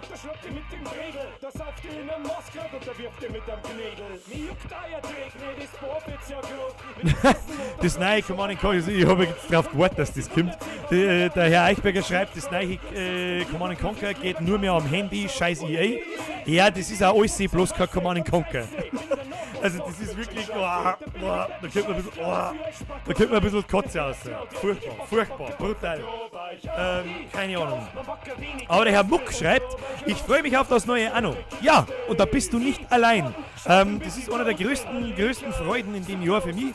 Anno 1800, da freue ich mich wirklich wie ein Schnitzel, aber da müssen wir doch noch bis in Dezember warten, glaube ich. Also es dauert noch 4 Monate, 5 Monate, 6 Monate. Dann legen wir mal schon in 6 Monaten und 2 Tagen ist schon wieder Weihnachten. Bist du deppert? Naja, also keine Ahnung. Das ist ein bisschen hier, aber ich freue mich. Auf das nächste, was ich mich freue, ist auf alle Fälle mal das WoW Add-on. Das kommt in 1,5-2 Monaten und da bin ich da habe ich wieder nichts zum tun außer dies. Da wird wahrscheinlich dann auch mal eine Woche lang kein Video nicht kommen und kein Stream. Also, da können wir uns jetzt schon mal drauf einstellen. Außerdem ist da gerade mitten in die Sommerferien und da werden wir sowieso nochmal Pause reinhauen, dann wahrscheinlich. Was heißt eine Pause? Ich kündige ja das nicht an, wenn ich einmal eine Pause mache, außer im Stream vielleicht. Und da sehen das dann 150, 300 Leute. Und nicht, ich sage jetzt mal 20.000, so wie es in die... Herr Eichinger! WIA jede Woche weißt Bescheid. Herr Eichinger, ich weiß Bescheid. Sag, geht's gut, du weißt auch Bescheid. Merci dir. Und ja, also Urlaub, ja doch, ja okay, gib's zu, ich habe auch 2 Wochen Urlaub für WoW. Ich sag's ja, wie es ist, ich red mir selber ein, ja, spiel nicht so viel Computer, gehst ein wenig spazieren, gehst wenigstens ein bisschen an die Isar oder sonst irgendwas, und was weiß ich, ein Scheißdreck. Ganz ehrlich, ich habe ab 14. August, nein, ab 14. August habe ich 2,5 Wochen Urlaub und die gehen für WoW drauf, brauche ich mir nichts anderes einschmerzen. Ich spiele seit MOP also Mists of Pandaria, kein WoW mehr. Hab von Classic bis Mists of Pandaria gespielt, vermisse es sehr oft, aber RL ist auch mal schön. Man kann auch WoW in gediegenen Maßen genießen, dafür hat man einen Monat länger was davon. Bloß bei uns funktioniert das nicht, mir suchtelt man es genau einen Monat und dann haben die ersten schon wieder weg. Weil wir alles erreicht haben. Und dann warten wir Patches ab und dann spielen wir wieder 1-2 Wochen und dann war es wieder. Aber trotzdem, die Zeit ist geil. Die Zeit, in der ich 3-4 Wochen ist richtig geil. Also keine Ahnung, das kann auch WoW heute noch, dass es so Spaß macht. Ich weiß nicht, wie ich es anders sagen soll. Naja. Die Gruppe, wo du an Hansi seine greiselige Wurst gefunden hast, wie lange bist du da eigentlich schon? Ich hab dich da sonst nie bemerkt. Raspberry Cookie schreibt es. Ich glaube, in der Gruppe bin ich schon seit, ich weiß ehrlich gesagt nicht, aber seit Ewigkeiten. Ich schreibe da aber auch nichts ein. Mein Kumpel, da habe ich das Video gepostet. Wie heißt, es ist eine Facebook-Gruppe, ich bin kein Deutscher, ich bin Bayer. Und dann haben wir gedacht, ja, gehst du mal dazu, keine Ahnung, mich interessieren sie die Gruppen eigentlich ja nicht. Und hab dann das mitgekriegt und dann poste ich mein Video rein, das von vorgestern. Und der erste Kumpel, also wirklich ein Real-Life-Kumpel von mir, schreibt drunter, was soll das Video? Normalerweise ist hier nur Nazi-Scheiße drin. Da habe ich gedacht, ja, Kanter, toll gemacht. Schreibt doch das irgendwo anders hin. Der Bibo! Beziehungsweise nicht der Bibo, sondern der Bo schreibt. Von wem war das Sido-Cover Ackern, das gerade gelaufen ist? Was glaubst du denn von wem? Von mir! Es heißt Backern. Gehst jetzt auf YouTube, schreibst eine Birger Backern, nicht mit CK, sondern mit 2G und dann kannst du es da auch hören. Spielst du den Landwirtschaftssimulator und wirst du dir einen 19er holen? Da reden wir auch schon seit 2 Jahren drüber, glaube ich, oder seit einem Jahr drüber. Ob ich mir ich spiele keinen Landwirtschaftssimulator. Ich bin mir nicht so 100% sicher, ob mich das so unterhält, wie ich das dachte. Oder wie ich das sollte für 30 Euro. Deswegen habe ich mir gedacht, nein, das darf man nicht. Also ich spiele keinen Landwirtschaftssimulator. Ich glaube, das belustigt mich nicht länger als 5 Minuten und dann war es wieder. Timerock schreibt, Release ist immer geil, 15 Leute im Discord, die alle genau den gleichen Schlag haben wie ich und dann sauber auf 120 crashen und am ersten Tag schon Gear Captor spielen. Genauso läuft es bei uns auch. Genauso. Das, was jetzt so viel Spaß macht, war so unterm Jahr. Natürlich haben wir auch alle Discord-Server und so, aber dann spielt halt auf lange Zeit der das und die 2 Hanseln spielen das und die 2 das und die 2 deren wieder das. Aber wenn WoW kommt, dann kommen alle wieder zurück und auf einmal sitzen 10 Leute im Discord drin und alle spielen wie die vergasst und es ist halt einfach, haben wieder 2 geile Wochen. Und jeder von uns hat Urlaub. Oder zumindest mindestens die Hälfte und mehr, bei denen was funktioniert. Aber es wird auch immer schwieriger. Die Leute bei uns im Freundeskreis kriegen Kinder und was weiß ich, was alles für einen Schmarrn. Und trotzdem spielen sie. Naja. Der Goat Simulator, ja, mit dem habe ich auch schon mal nachgedacht. Bloß bin ich mir nicht sicher, der gibt für sowas Geld aus.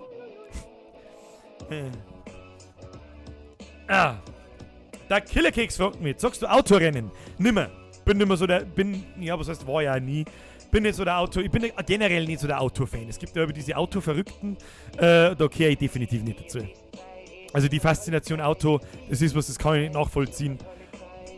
Hauptsache es macht Brumm Brumm und fertig aus Amen. LP Austria fragt, spielst du auch COD oder BF1? Call of Duty schon lange nicht mehr. Weil es jetzt ja dasselbe ist und ich nicht 60 € für jetzt Jahr für dasselbe Spiel zahle, ist ich dann 20 Stunden spiele und dann war es wieder. Und Battlefield 1 war das erste Battlefield seit Battlefield 2, was sehr alt ist, das war glaube ich von 2004, das ich mir gekauft habe es aber auch nicht lang gespielt. Also keine Ahnung, das sind für mich alles dieselben Spiele. Die haben mich früher wirklich belustigt, aber jetzt mittlerweile nicht mehr. Weiß auch nicht, kann ich nichts wieder anfangen. Okay, dann frage ich mich natürlich wieder, warum mir PUBG so gut gefällt und warum ich so viel Zeit da investiert habe bis jetzt. Weiß ich nicht, kann ich auch nicht beantworten. Aber Battlefield, vielleicht auch ein bisschen, weil es keiner von meinen Kumpels spielt mehr. Keiner spielt Battlefield, keiner spielt Call of Duty. Ja. Der Patrick fragt mich, Forest oder Assassin's Creed? Forest habe ich sogar, das habe ich aber schon durchgespielt, da war es noch in der Early Access, das ist schon ein Jahr her oder so. Was haben wir noch? Assassin's Creed, da war das letzte Jahr Assassin's Creed Origins, war richtig geil. Und bis dahin war Black Flag ganz geil. Alles dazwischen war komplette Rotze, aber gut. Was haben wir noch? Bist der Radler dringen? Ja, Herr Fellbrötzen. Bin ich. Stehe ich dazu. Ich trinke lieber mal ein Radler und sag, sie ist gut, so ein Radler ist gut, weil ein Gasmaß schmeckt ganz genauso. Bloß, dass kein Limo nicht drin ist, sondern eine Cola. Der Unterschied ist, zu den Leuten, die ein Gasmaß saufen und ein Radler hassen, kann ich auch ein scharfe Maß trinken. Was die anderen alle vom Stuhl überhaut nach einer halben Maß. Hashtag, saufst du bloß ein Gasmaß, weil du der Ganze nicht schaffst. Kann aber nichts dafür.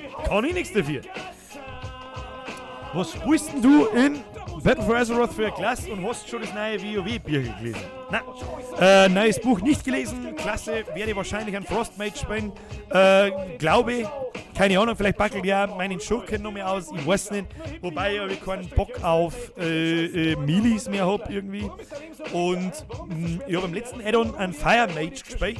Und zum ersten Mal, muss ich auch dazu sagen, und er hat wahnsinnig viel Spaß gemacht. Und deswegen wird es wahrscheinlich ein Frostmage. Diesmal. Ansonsten, was hätte man noch zur Auswahl? Einen Priester hätte ich noch da, einen Krieger hätte ich noch da, einen Schurken hätte ich noch da, wobei der nicht ganz auf 110 ist. Ja, also keine Ahnung, aber wahrscheinlich der Frostmage. Ich glaube, es ist der Frostmage. Der ist auch schön lästig im PvP, das gefällt mir aber gut. Der ist einfach lästig. Warum band mir der Wichser an Mod dabei? Tja, Herr Johnny Fuß, vielleicht weil du einen Mod Wichser nennst. Auf Wiedersehen. Hey Birger, kannst du mir mal grüßen? Replay HD, habe die Ehre. Heißt HD eigentlich HDere? HBDere? Ich glaube schon. Was ist denn dann Full HD? Voll HBDere. Steady 1980, ja, die Möglichkeit von BF2 waren einfach der Wahnsinn damals, hab das übelst gefeiert. BF2, da reden wir schon von Battlefield 2, oder? Da ist es mir übrigens ähnlich gegangen. Also Battlefield 2, ich hab das habe ich so hart gefeiert, weil das auf einmal so fein war. Das hat es in dem Spiel vorher nicht gegeben. Diese zigtausend Fahrzeuge und alle können in einem umeinander fahren und einer ballert aus und was weiß ich. Also es war schon gescheit geil. Plus das erste Online-Profil, so, wo du dir Waffen freispielen hast können und Attachments und so. Das muss man EA lassen. Das hat EA erfunden, mehr oder weniger. Oder in Battlefield so richtig eingeführt. Das war wirklich geil. Hat mir auch getaugt. War der Hauptgrund, warum ich Battlefield 2 so gefeiert habe. Kann man das überhaupt noch spielen? Keine Ahnung. Naja, was soll man da sagen? Jetzt haben wir wirklich so lange über Zockerei geredet, dass so viele Leute abgehauen haben wie noch nie. Jetzt haben wir in Anführungsstrichen bloß noch jetzt gerade 167, normal haben wir 300.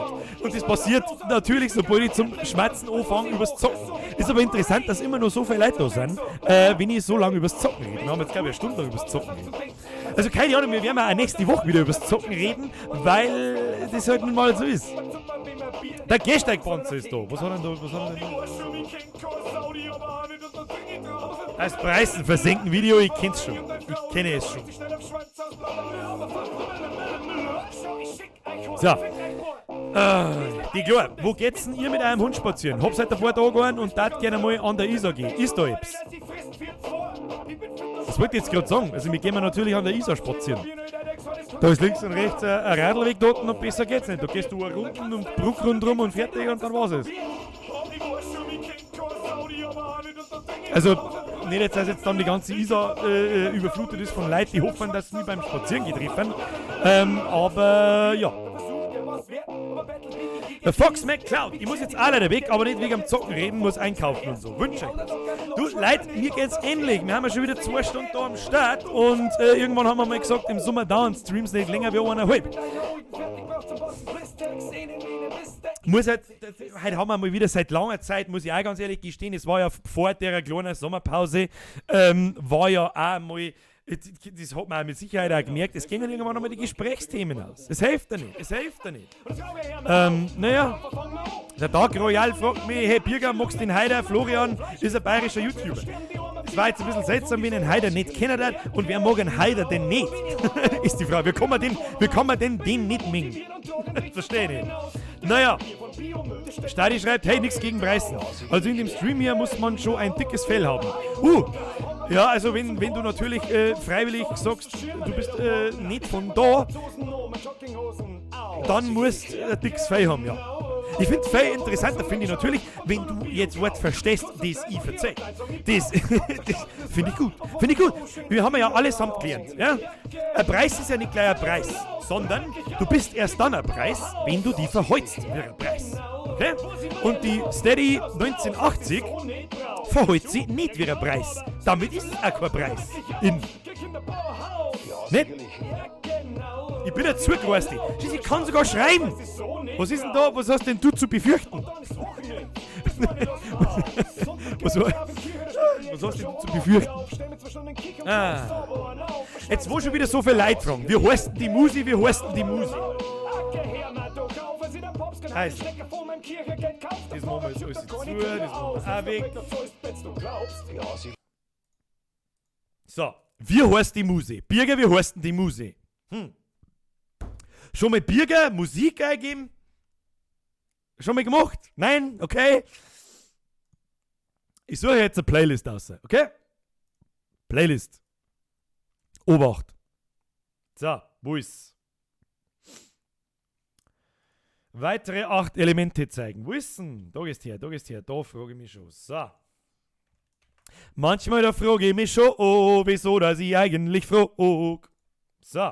Meine sehr verehrten Damen und Herren, wen es interessiert, wo mein Muse herkommt, ich linke euch die jetzt da rein. 181 Millionen Mal. Spam. Das, was ihr da seht, da. Müsste im Twitch-Chat drin sein, müsste im YouTube-Chat drin sein. Das ist der Link zur Playlist für meine Musik. Für meine Musik. Ja? Natürlich haben da gecoverte Beats drin und lassen so einen Scheiß, was selber bewusst ist, braucht man keiner schreiben. Die ist schon ein bisschen älter, deswegen kennt's fast keiner. Ja? Ist schon klar. Und ja. Was soll ich da jetzt sagen dazu? Da könnt ihr es euch hören. Und dann können wir das laufen lassen. Sitzt du da und sagst, frage mich schon. So. Ansonsten findet ihr das auch auf Soundcloud übrigens. Den Link dazu, den findet ihr selber aus. Gibst du Soundcloud Birger ein, dann findest ihr es. Da haben noch ein paar extra Liedl drauf und so weiter. So, dann kommt die Frage natürlich auch 100.000 Mal. Kannst du den Musik auf Spotify tun? Ich arbeite dran, da hat mir jemand, der Fan Paukner, glaube ich, heißt, hat mir ein paar Tipps gegeben, wie man das machen kann und so weiter. Trotz mit Copyright Wissen und so weiter. Ich meine, es sind ein paar Sido Ackern und so weiter, Beats drin, die ich quasi covered habe.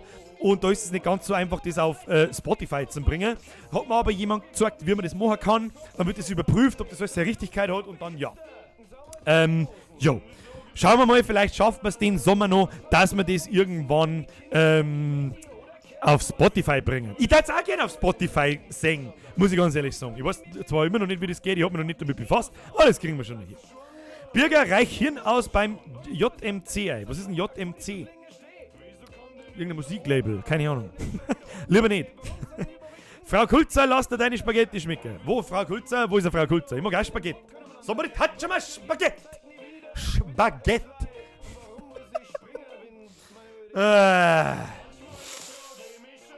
So. Kennst chill deine Basics vom CEO? Natürlich. Kenn ich einen Sepp. Es ist mal am Anfang, bin ja so ehrlich, es ist saulustig, ja, also brauchen wir nicht schmerzen, es ist saulustig, aber wenn ich so geht's mir bei meinen eigenen Sachen aber auch, wenn ich 5, 6 Sachen gesehen habe, dann klangt's auch wieder. Dann ist auch wieder gut. Dann ist es wieder gut. Und dann mag ich auch nicht mehr. Also dann schaue ich mir wieder einen Monat lang nicht an und dann, but can you do this?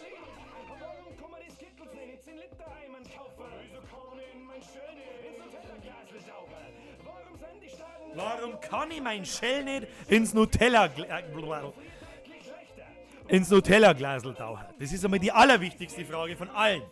So. Was gibt's jetzt so zum Song? Meine sehr verehrten Damen und Herren, wie jedes Wochenende am Freitag gibt's nicht recht viel zum Song außer. Merci fürs Zuschauen. Mein Musi habe ich euch gepostet. Jetzt gibt's noch ein bisschen. Hoppala. Jetzt gibt's noch ein bisschen Eigenwerbung, so wie es halt jetzt mal gibt. Hängt der Stream nur bei mir oder bei alle? Ich weiß nicht. Hab ich jetzt das Internet kaputt gemacht? Moment. Ich bin am Schauen. Hängt der Stream? Also bei mir geht er. Glaube ich. Hab jetzt übrigens DSL 100.000, habe ich das schon mal verzeiht. Wenn das jetzt wieder umeinander ruckelt, dann kriege ich einen Drecksanfall. Das ist echt schon klar. Oder ist echt das schon klar? Ja gut, so. Valentin Beckmann. Vergelt's Gott, das ist zu viel des Lobs. Ihr seid die Geilsten. Was schreibt er? Du bist der Geilste und mein Lieblingsmusi. Das ist zu viel des Lobs. Merci dir. Grüß gehen raus an den Herrn Beckmann. Die Frau Kulzer. Servus, wir schauen mal einen Stream am Fernseher und ich genieße Spaghetti mit Tomatensauce. Verdammt, ich hätte jetzt also gern Spaghetti. Spaghetti. Somebody touch my Spaghetti. Was hältst du von dicht und ergreifend? Nix. Birger hat das Internet gelöscht, ja. Das ist meine Hauptaufgabe. So, meine sehr verehrten Damen, jetzt gibt es ein bisschen Eigenwerbung. So wie es halt irgendwann einmal sein muss. Seid's mir nicht besser. Also, Phase 1, mein Musi habe ich euch schon gesagt. Das ist was, da muss ich drauf aufmerksam machen, weil es sonst auch keiner rausfindet. Ja? Was haben wir sonst noch, was irgendwie interessant ist? Stimmt. So viele Leute fragen mich immer nach Merch. Gibt's Merch? Ja, es gibt Merch. Und ich mache halt einfach keine aktive Werbung dafür, weil mir das bei anderen Leuten auch aufregt. Ganz ehrlich, mir war's schon, das war das erste und letzte Mal in einem Video, da wo ich so halbscharig auf mein Merch hinweise, den übrigens heute auch hab. Können wir alle mal schauen. Vollbier-Squad, meine Damen und Herren. Gibt's T-Shirts, gibt's Pullis, bla bla bla, was weiß ich. Kostet nicht viel, Qualität passt. Lalelu, schieß mich tot, mach schon gar nicht viel mehr dazu sagen. Ich blend da herunten. Da. Blend die Internetadresse, ansonsten kannst du da herum, da ist irgendwo, da herum, ist irgendwo so ein weißer Punkt, da ist auch der Link drin. Wenn das interessiert, ich sag natürlich, vergeht's gerade an alle, die sich so ein Ding kaufen. Ansonsten.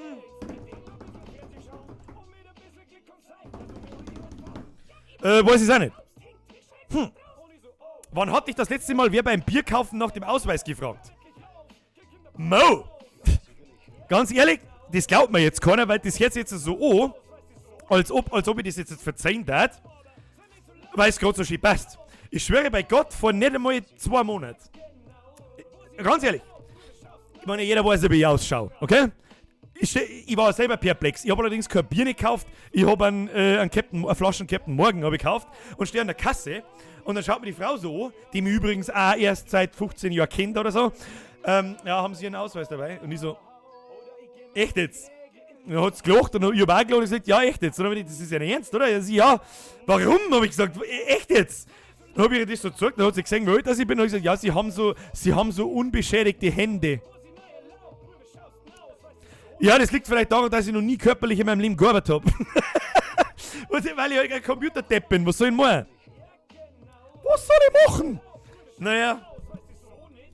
Ansonsten, wenn du 20, 21 bist, dann ist es ganz normal, dass man vielleicht einmal bei einer Flasche Schnaps gefragt wird.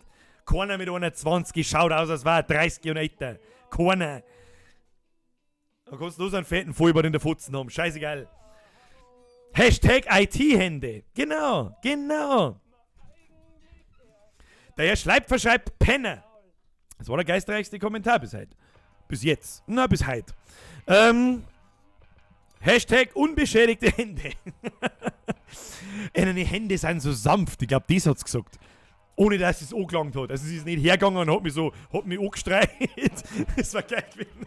Entschuldigung, kann ich noch mal eine Hände sehen? Ja, da. Kann ich bitte einen Ausweis sehen? Warum? Ja, deine Hände sind so weich. Ja, was hast du mal? Bloß weil ich einen Board in der Pfotzen hab, dass ich Holzfäller bin, oder was? Meine Güte, ganz ehrlich, die Leute sind so behindert. Die Leute sind so behindert, aber ohne die Leute wird's nicht so lustig. Jo. Ansonsten, meine sehr verehrten Damen und Herren, habt's viel Spaß mit dem Video von vorgestern. Teilt es eine Freund nochmal sauber in der WhatsApp-Gruppe. Weißt du eh, wie es ist.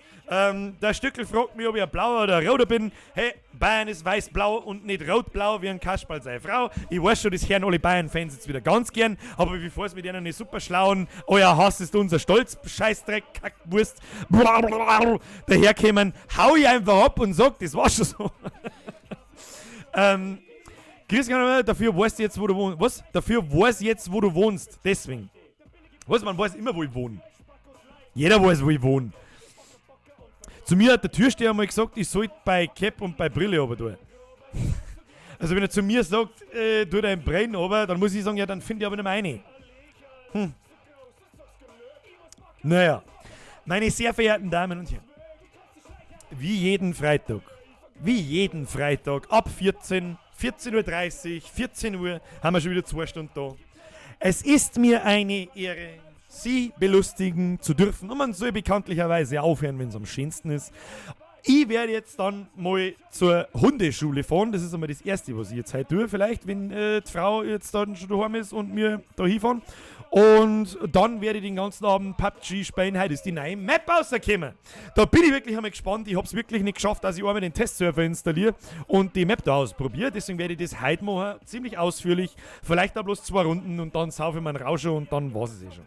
Meine sehr verehrten Damen und Herren, der Patrick sagt, das hast du letztes Mal auch gesagt mit der Hundeschule. Ja, das stimmt.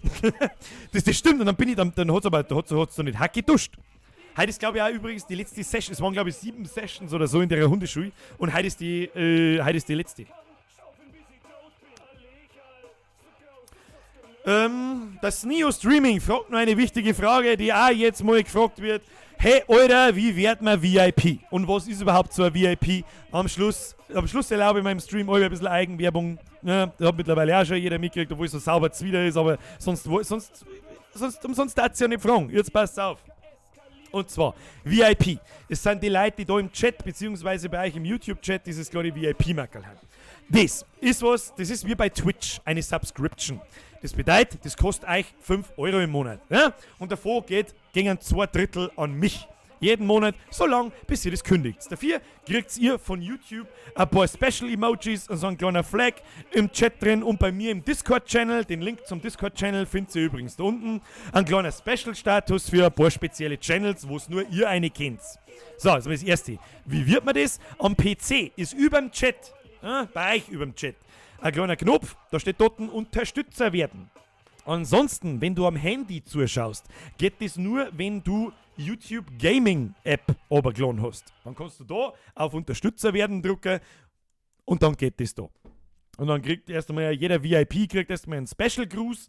Und natürlich vergeht es ja dann alle VIPs, die auch heute noch VIPs sind. Mittlerweile, wir haben ja übrigens was freigeschaltet für die VIPs. Und zwar, wer schon einen Monat VIP ist, 2 Monate, 3 Monate, 4 Monate, 5 Monate, für die kann ich mittlerweile andere Logos und Icons festsetzen. Und das werde ich bis nächstes Mal machen. Und wenn nicht, dann erinnert es mich bitte daran, damit ich es nicht vergiss. Und ein paar neue Emojis können wir noch mit dazu machen und so weiter und so fort. Also es gehört definitiv die Hirnwurst dazu. Die Hirnwurst muss definitiv ein Emoji werden, das habe ich schon gesehen. Ja, ich bin mir ehrlich gesagt gar nicht so sicher, wann die Hundeschule angeht. Schauen wir nochmal. So, ich gehe hier noch aufs Volksfest, freue mich aufs nächste Video, Stream, dir einen schönen Freitag, bist der beste PS. Ich habe noch immer nicht mitgekriegt, ob du mal bunte Haare gehabt hast, war kurz weg, sorry. Nein, ich habe nie bunte Haare gehabt. Nein, wirklich nie. Das wäre sweet. Was machst du für Icons? Das weiß ich noch nicht. Keine Ahnung. unterschiedlich farbig, also ich weiß noch nicht. Da werde ich mal, wenn es soweit ist, irgendwas ausdenken, was da jeder für ein Icon kriegt, der einen Monat dabei ist, 2 Monate, 3 Monate. Wird Tierwurst dann auch ein Motiv für ein Merch? Habe ich auch schon überlegt. Das wollte ich eigentlich heute machen. Also ein sauberes Beutel von der Hirnwurst. Schauen wir mal. Dafür müssen wir die Hirnwurst aber mal noch ein bisschen öfter etablieren in andere Videos, glaube ich. Naja. Der Herr Langgartner fragt mich, wann ein neues Reaktionsvideo? Kann ich noch nicht sagen. Das ist doch das letzte erst 2 Tage alt. Kinders, ihr kennt doch meinen Rhythmus. Der ist ein Video pro Woche gewesen. Jetzt ist er bei 1,5 Wochen pro Video. Okay? Langsam. Langsam. Was du in Grafenau und kennst du St. Oswald? Nein und nein. So, meine sehr verehrten Damen und Herren, jetzt ist es wirklich an der Zeit. Merci halt wieder für eine unendlichen Donations, völliger Irrsinn. Merci an euch alle, ich konnte Namen schon gar nicht mehr aufgelistet sagen. Merci für einen VIP-Status, ganz ehrlich, das unterstützt meine ganze Sache hier ungemein. Vor allem das, weil du weißt ja, was es ist. Ich weiß es sowieso aber nicht, was ich sagen soll. Weiß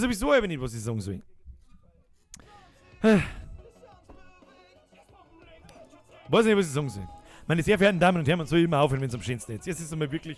Wir haben übrigens eine neue Dame im Netzwerk, mag ich behaupten. Muss leider auch auf die Steady 1980. Eine Nicht-Bayerin, eine zugroße, die aber bayerisch schreiben kann. Und hat mich sehr gefreut.